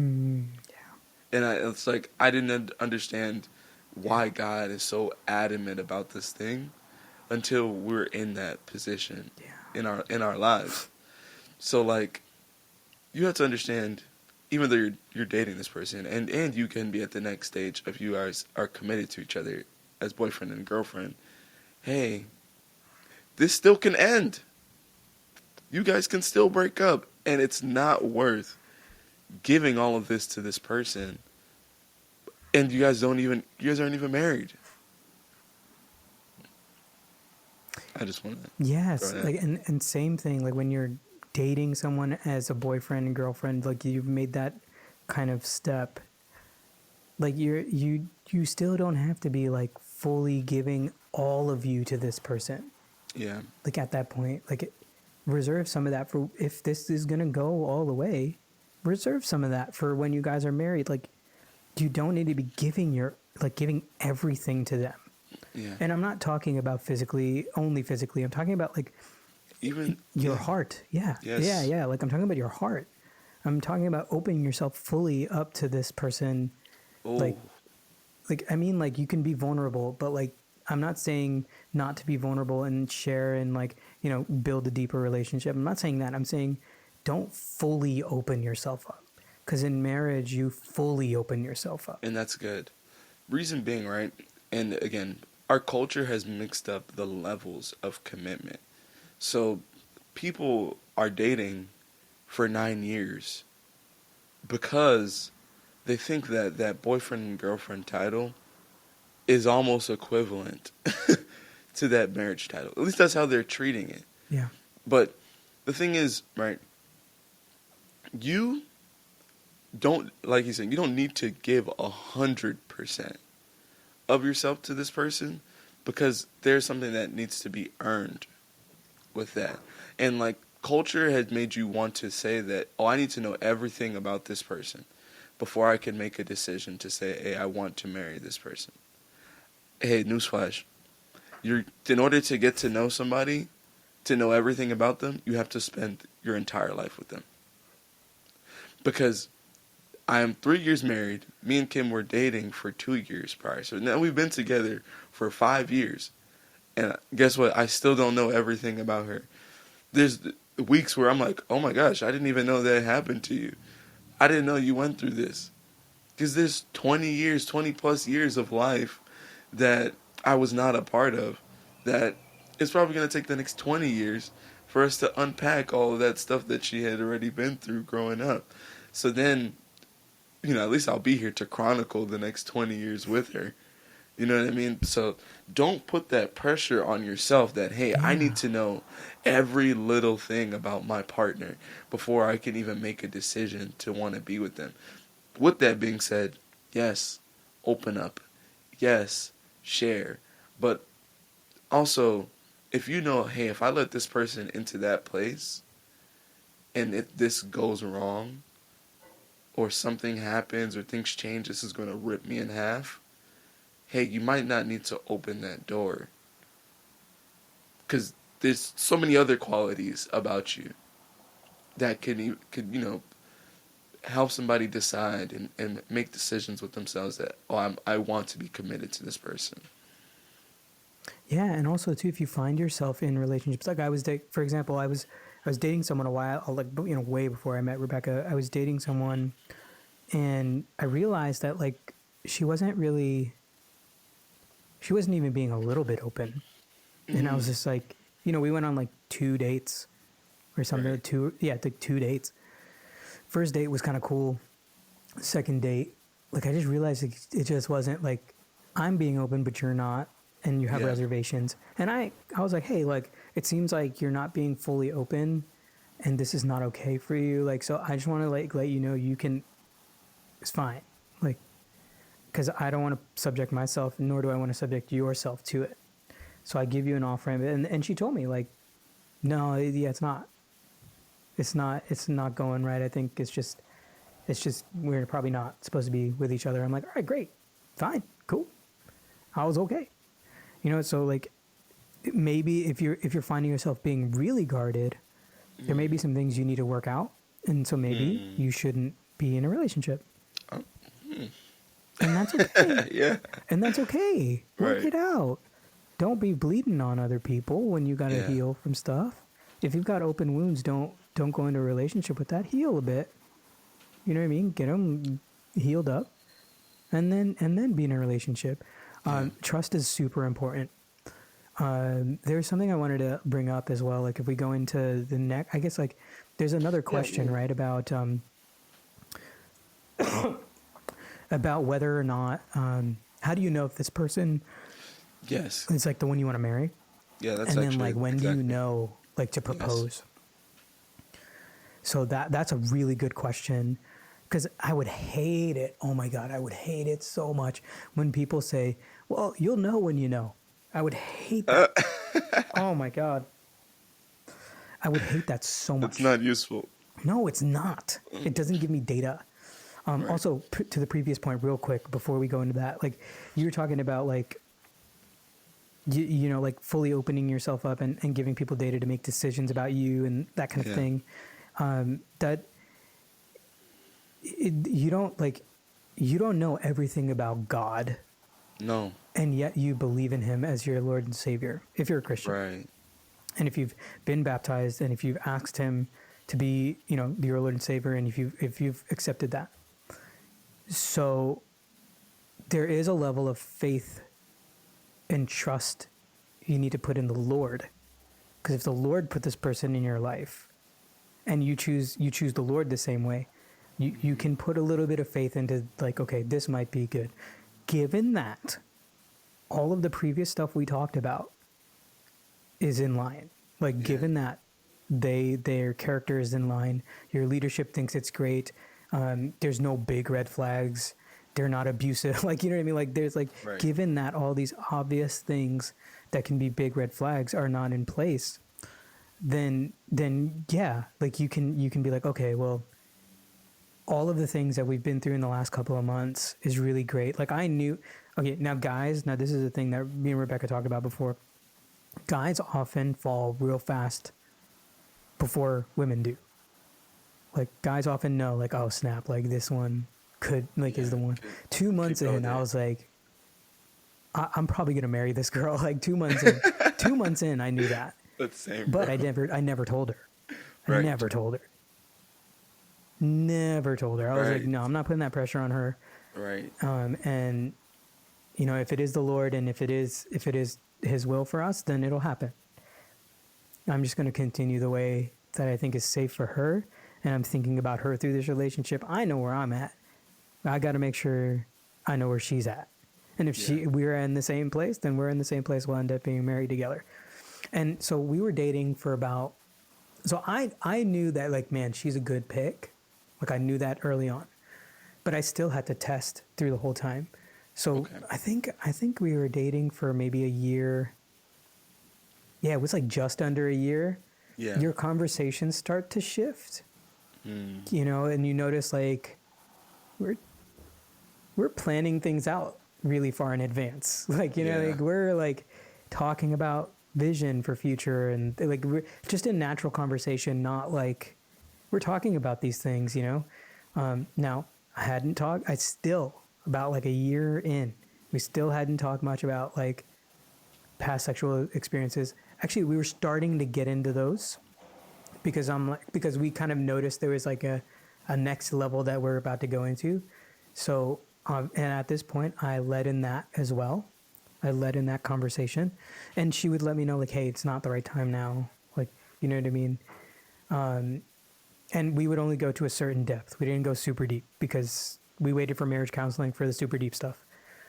And then, so like we're already having these kind of conversations. And actually it was funny because I was like, you get to a point where you're like, okay, like when my year that I had in my mind was up, I was just like, man, I'm gonna ask this girl to marry me. Like I'm going to, like, I'm going to, because now I'm not going to waste her time meandering in this space that we're in between. Like we really, really are into each other. You know, she's already told me she loves me by this point. I've told her I loved her by this point and meant it. You know, and we'd waited to say that to each other for a long time. Because that's a big word. Yeah, it is. And you don't want to just throw it around lightly. No. Especially when it comes to like this kind of relationship. Like I could tell you I love you. That's a different love. Yeah, I love you, bro. Yeah, I love you too. I could tell, you know, like my friends, I love them. That's a different love. But this love, the way we've been doing our relationship is a different kind of love and should be carried for in a different way. There's a commitment to that person inside of you just saying it. Mm-hmm. It's rich, but continue. Yeah.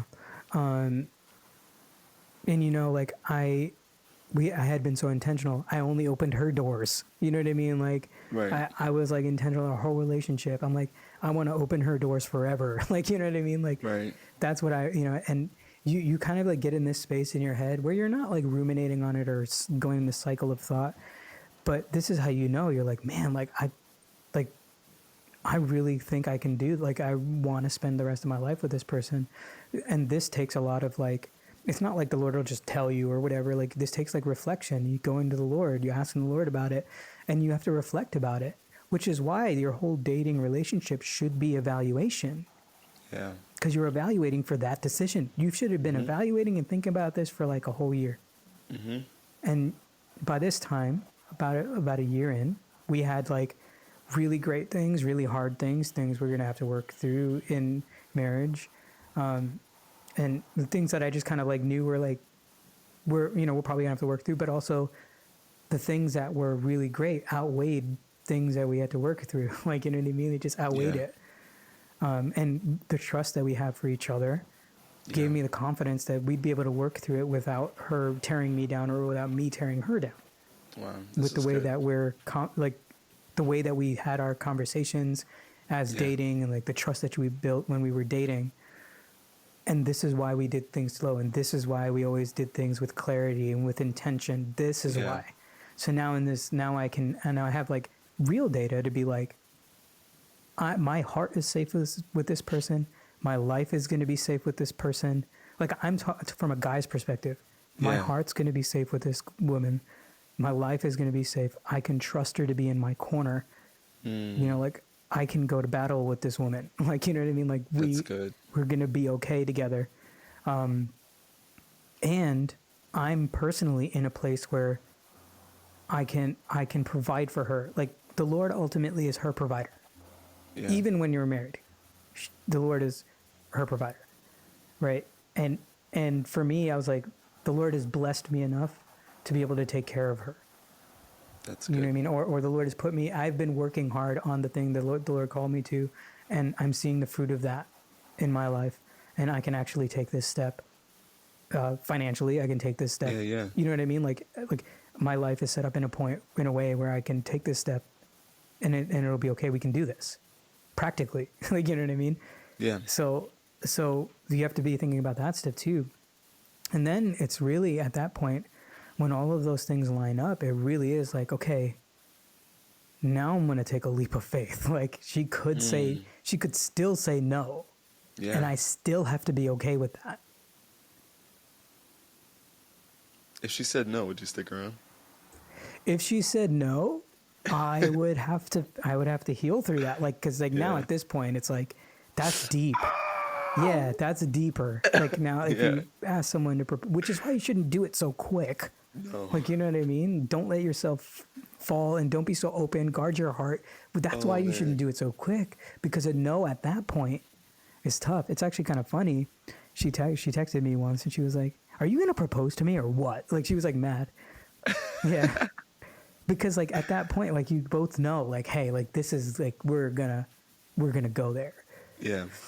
And That's so funny. yeah, and like actually it's so funny because at that point I was like in process. I had just sold half of my video gear Yeah. to get the engagement ring. I'm like, you gotta trust me.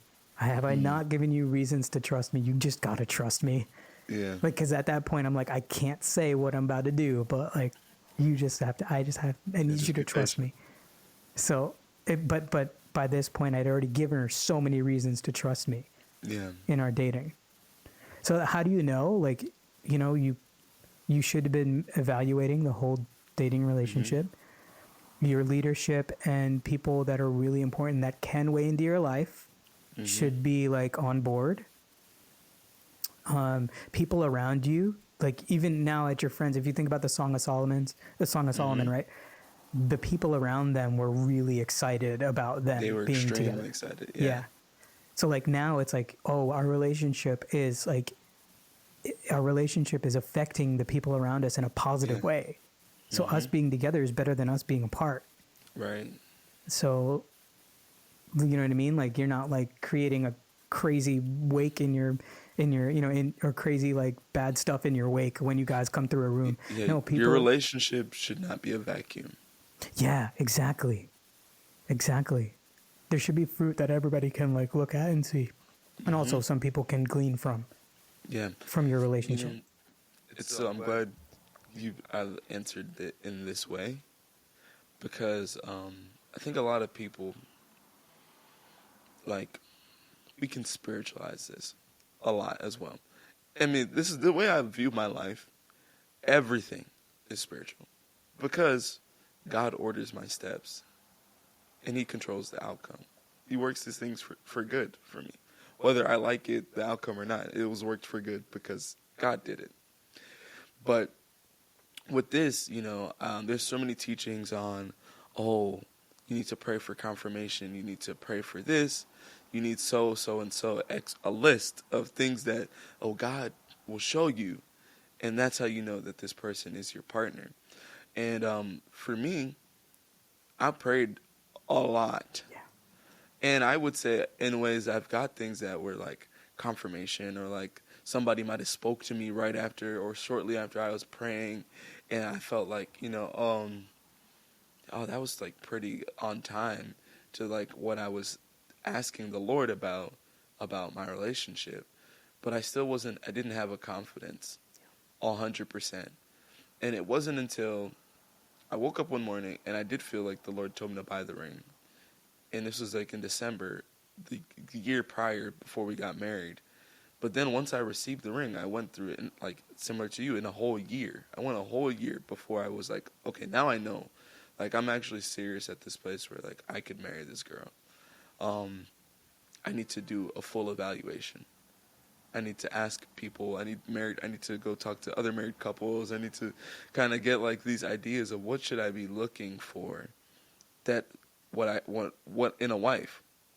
So then I go into the Word, and I'm reading through Proverbs, and Proverbs is telling me stories of the woman of folly and the woman of wisdom, and it's talking about wisdom and like the foolishness of the world, but also its direct characteristics of, oh, as a man, I could be looking for these things in a woman, and you could even say vice versa. As a woman, if a man is leading you to these things, then this is not the guy that you need to be with. And it got really practical. So the final confirmation that I got from the Lord, it was almost like just loud in my brain.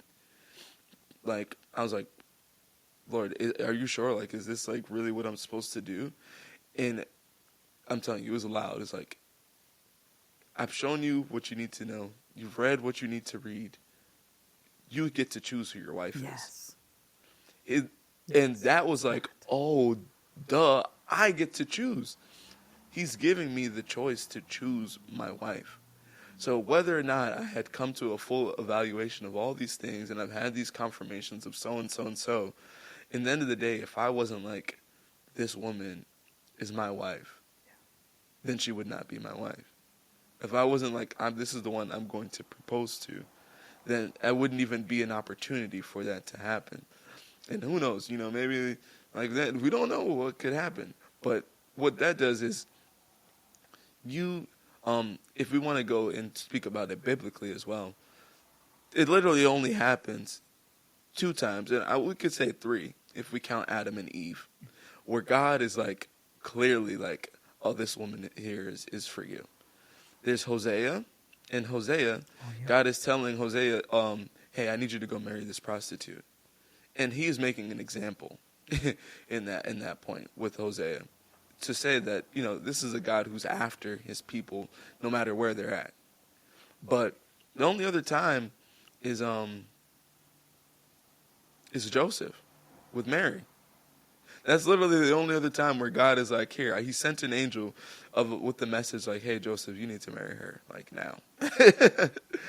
Other than that, we don't see any other time in the Bible where God is like, hey, man, that is your wife.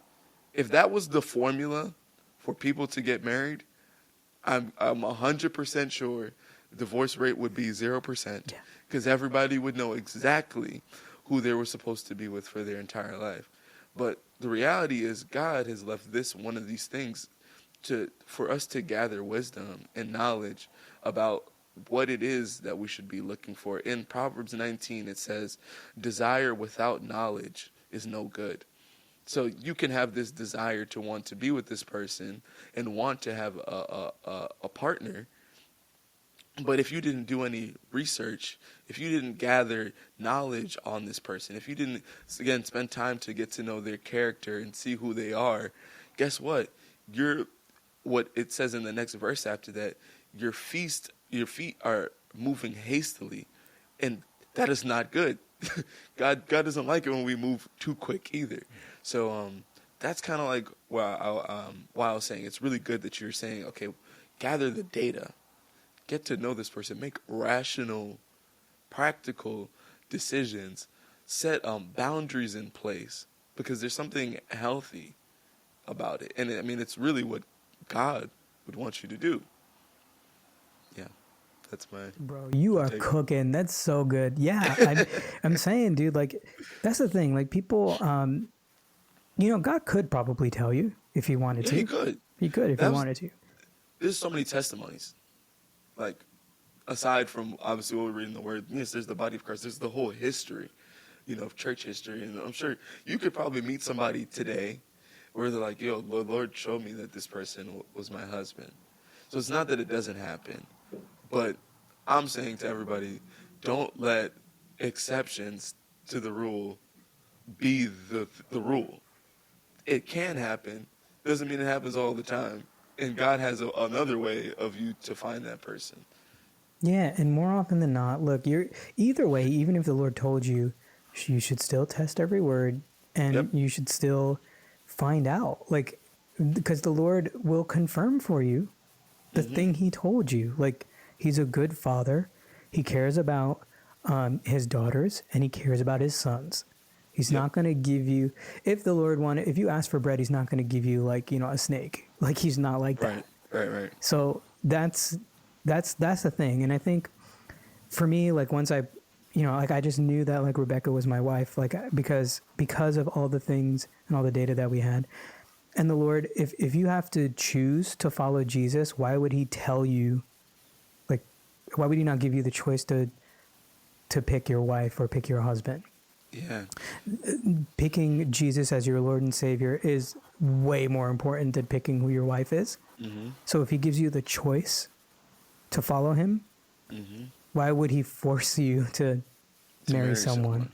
And where this is what we have to remember. Marriage is a reflection of our relationship with Christ. That is a reflection of Christ in the church. So there is an offer and an acceptance of that offer. There's a gift, and again, it's you could even go down to when the man is proposing and he offers the ring, and it's the proposal of a gift as the offer to accept this covenant, or to at least begin the process to become part of this covenant. It's the same thing. I mean, like in a Hebrew culture, betrothal, when you would propose betrothal, you are like, y'all are essentially married at this point. The only thing that's missing is the wedding. You are just, the man will go away and he's gonna start getting things together. Okay, now when we get married, we could just move in. So, like for us, proposal to engagement, you really want to look at it like, hey, this is at this point in time, you are already at that level of commitment where like I'm going to this person, I will spend the rest of my life with this person. That's a big question. That is a really big question. It, like, don't take it lightly. Yeah.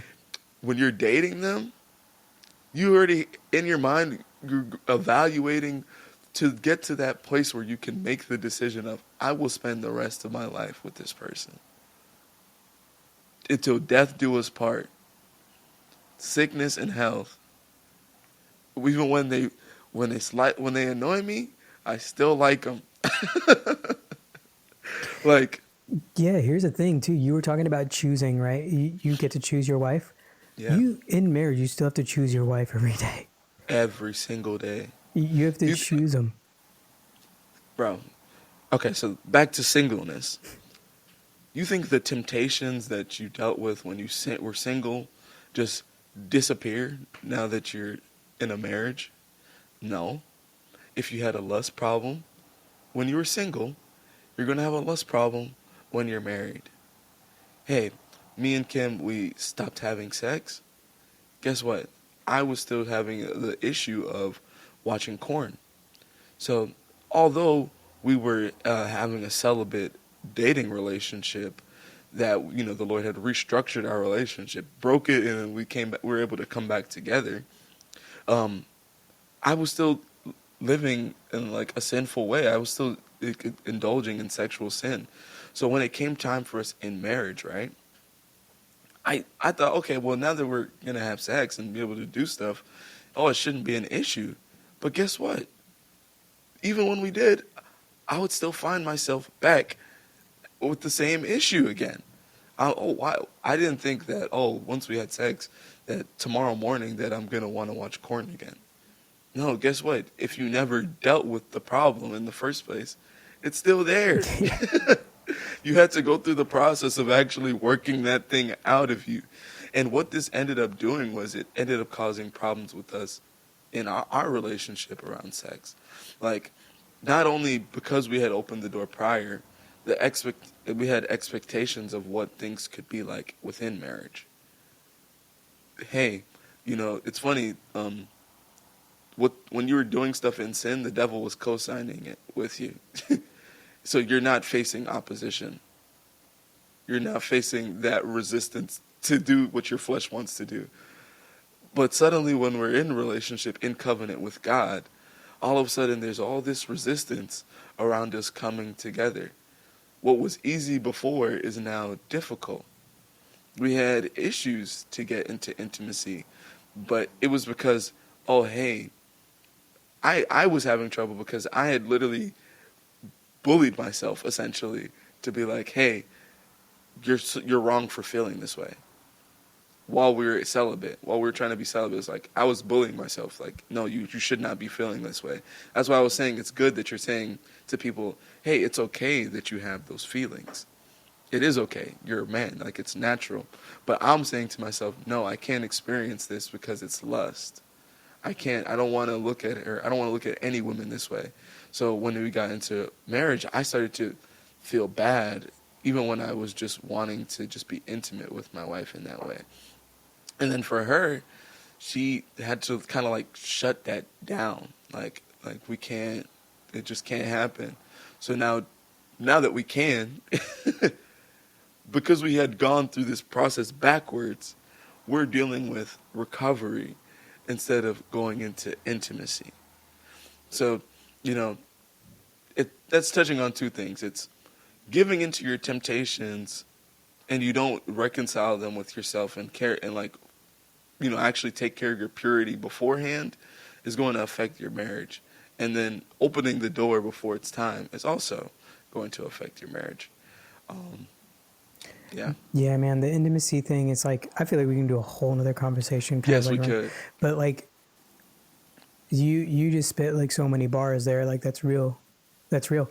And I think for me and Rebecca, like now, like it's like, hey, like it's still something to kind of like work at. Like it's something we're like learning and we're getting to explore. Yeah. Because it's fun because we didn't do it before. You know what I mean? Like we're learning all that. I just want to ask. I mean, because this is kind of running a little long. Is this like I want to store your time as well too. Are we okay?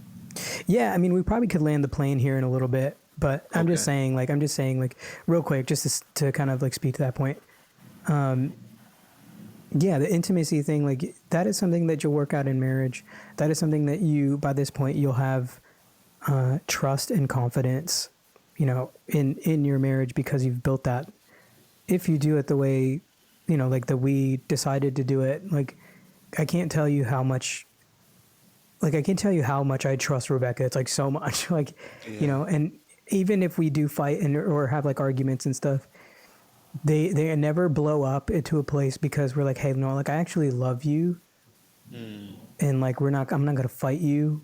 Like I just wanna, you know what I mean? Like I'll come back. Like the other day, like I'm not even gonna get into it, but like it was really on me, like the way I was acting. But even still, like it's all about trust. So like if you're dating and if you're like building a relationship with someone, like I guess the whole premise of this is like stop putting marriage expectations on a dating relationship. Yeah. Like don't do that. Like, and stop putting that pressure on yourself. Yes. A lot of people with that pressure on themselves. Keep it light, keep it easy, keep it fun. Don't cross boundaries you shouldn't cross. And honestly, we kept it simple because it's hard. So we just kept it simple. I think we should do like a speed round. Yeah, let's do it. Of just like a couple questions. Yeah, let's do it. So thank you everybody who sent in some questions off of like the Instagram stories. I want to take a moment just to get to a couple of them. So I think throughout the podcast we kind of touched on a lot of the bigger ones that people were just asking, such as, does God tell you who your spouse is? Again, like, my simplest answer, just to lay it out, is he can. Does he always? No, not directly. It's not always just an audible voice of the Lord saying, that's your spouse. But in the Bible, there's a woman. There's an example of a man. And you need to just, kind of sit there and put those things in alignment when you're evaluating somebody.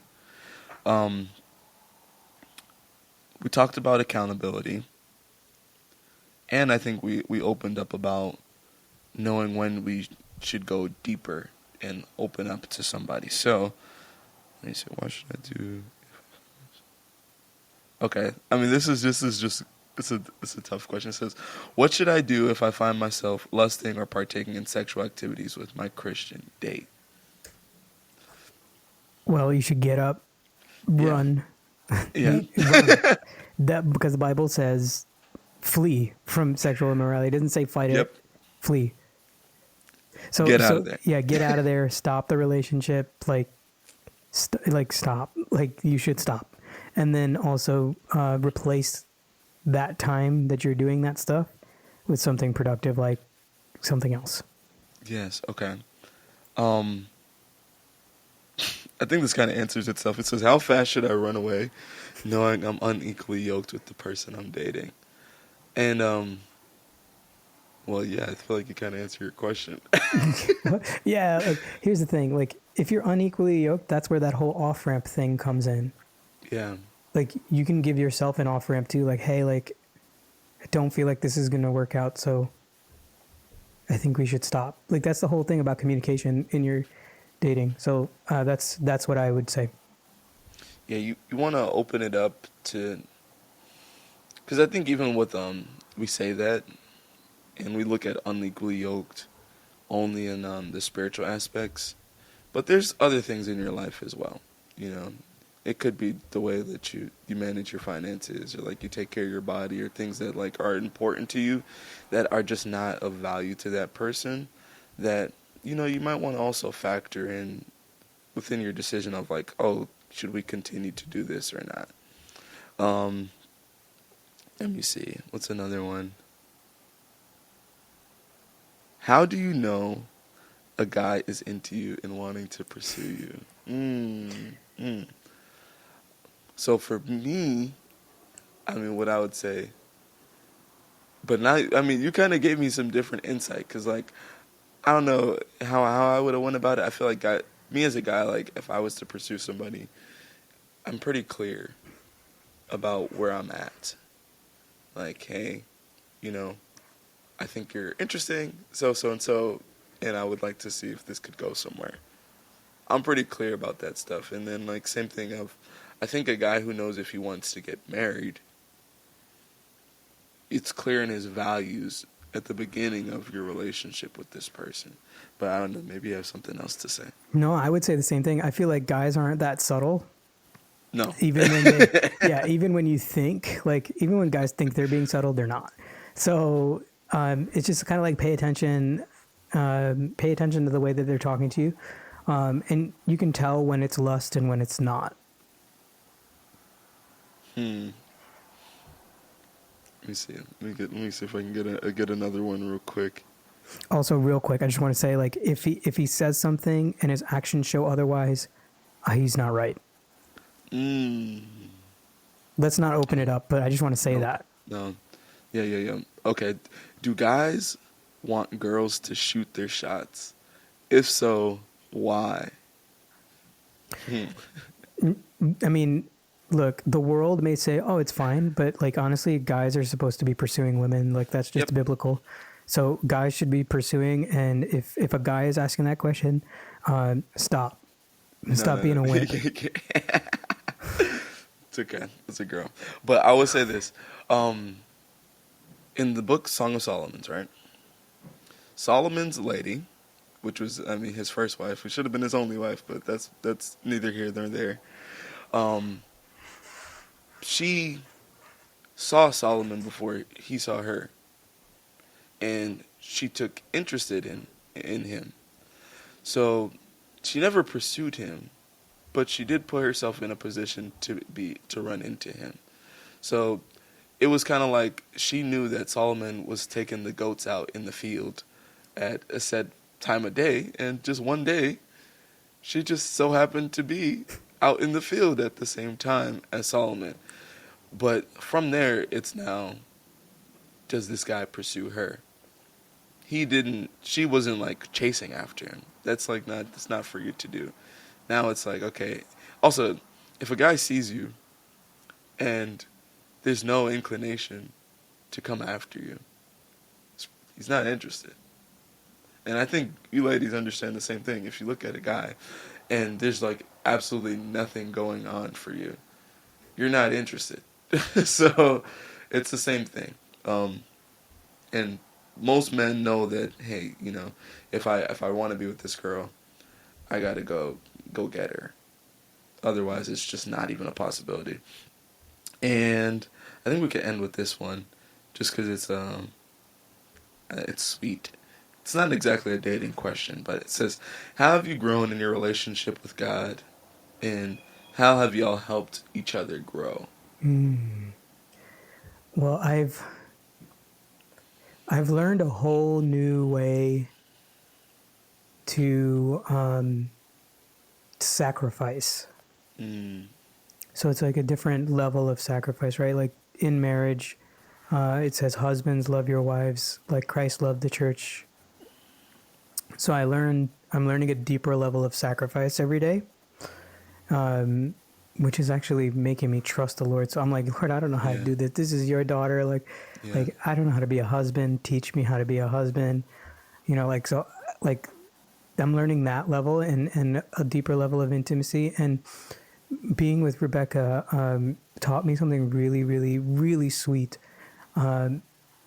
She's teaching me how to pray like a son, like actually pray like a son, and not like, I don't know, not like a servant, but really like come to my Father like a son and really sit in His presence in a different way that I've never done before. So there's a lot more intimate moments with the Lord where we're not like, I'm not like trying to like break something down. You know what I mean? Like I'm not like, she's teaching me a sweet side of the Lord yeah, that I didn't know right, before. yeah. I would say the same thing, as far as just like what I said earlier about intimacy. How did this change my relationship with God?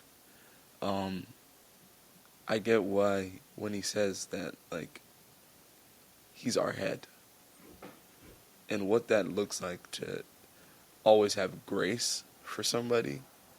Because for me, it's like, it's not, Kim doesn't always make me happy. Sometimes she makes me angry.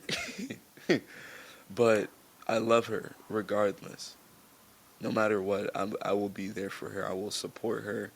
And again, sometimes as far as just like being intimate and spending time with the Lord, doesn't always mean I'm shouting him down Mm-hmm.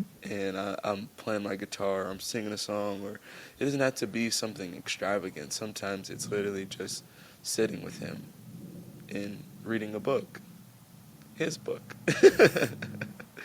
Because, I'll do the same thing with Kim. Sometimes I'll just sit with her and we'll just read something and I'll just read it to her. And, she doesn't want to read, so I got to read it. But with God, I'll just read to him and he'll read to me. So that's how I would say that's helped me grow. Uh, Other than that, I'm sure there's so much more Yeah, I dude, the can say, grace but thing like, is such a big, like, yeah, yeah. for sure I can plus one on that. But all right, yo, this has been the longest podcast that we've recorded, and I was like at like I want to say an hour and 10 minutes in. I'm starting to feel bad. I'm like, yo, he's dropping so much heat, but I don't want to take up too much of his time, bro. I thank you so much. I feel like this is going to really bless a lot of people, and I'm sure there's ways we could condense some of this and say it in a different way, but like you're getting an active, I would say we're processing out loud with you about what it is to go through this process, because dating is not an easy thing. It's not easy to, make a decision that you want to grow in a relationship with somebody, to open up yourself. And the reality is the market is tough. The streets are streeting.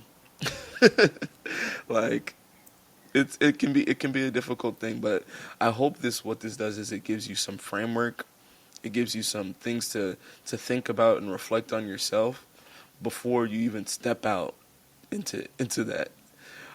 Is there anything that you would want to say to anybody as like a just a last bit that you hope they take away? I hope that they take away that dating should be fun. You should be just Yes. having fun. It shouldn't be turbulent. and that like don't yeah, it's just like the pressure. Take the pressure off. Yeah. The world puts pressure on us. Like even sometimes in the church, there's pressure on it. But look, take the pressure off. Dating should not be turbulent. It should be actually kind of fun. So that's all I would say, to be honest. That's good. That's sweet. Look, if you guys don't know where to follow this guy, please drop your socials, bro. Drop your socials.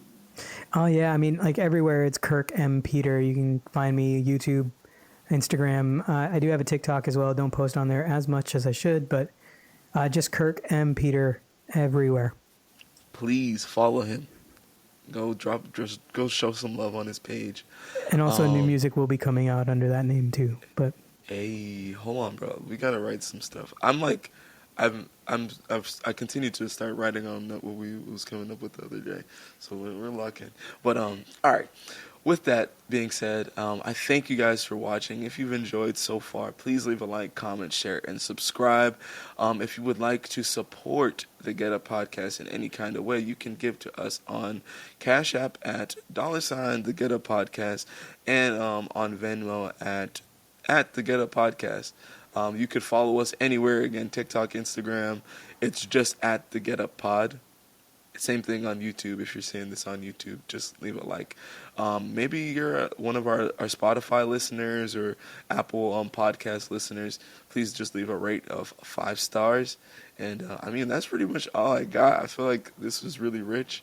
And I'm excited to see the reactions. If you have any questions, anything else that like comes to your mind or heart, I would just say drop the stuff in the comments, because this is stuff like some of those questions we could like make like a 30-second video. Could do a TikTok or like a short, maybe just to answer some questions. So if there's anything else that just comes to mind, just drop it.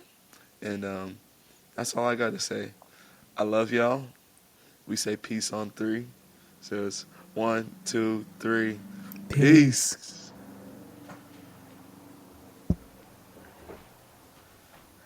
that was so good. That was so good. Oh my gosh. Yeah, that was rich, bro. We just were flowing. That's wild. That was rich. Thank you, bro. Yeah, no Oh problem. man, I was feeling bad. I was like,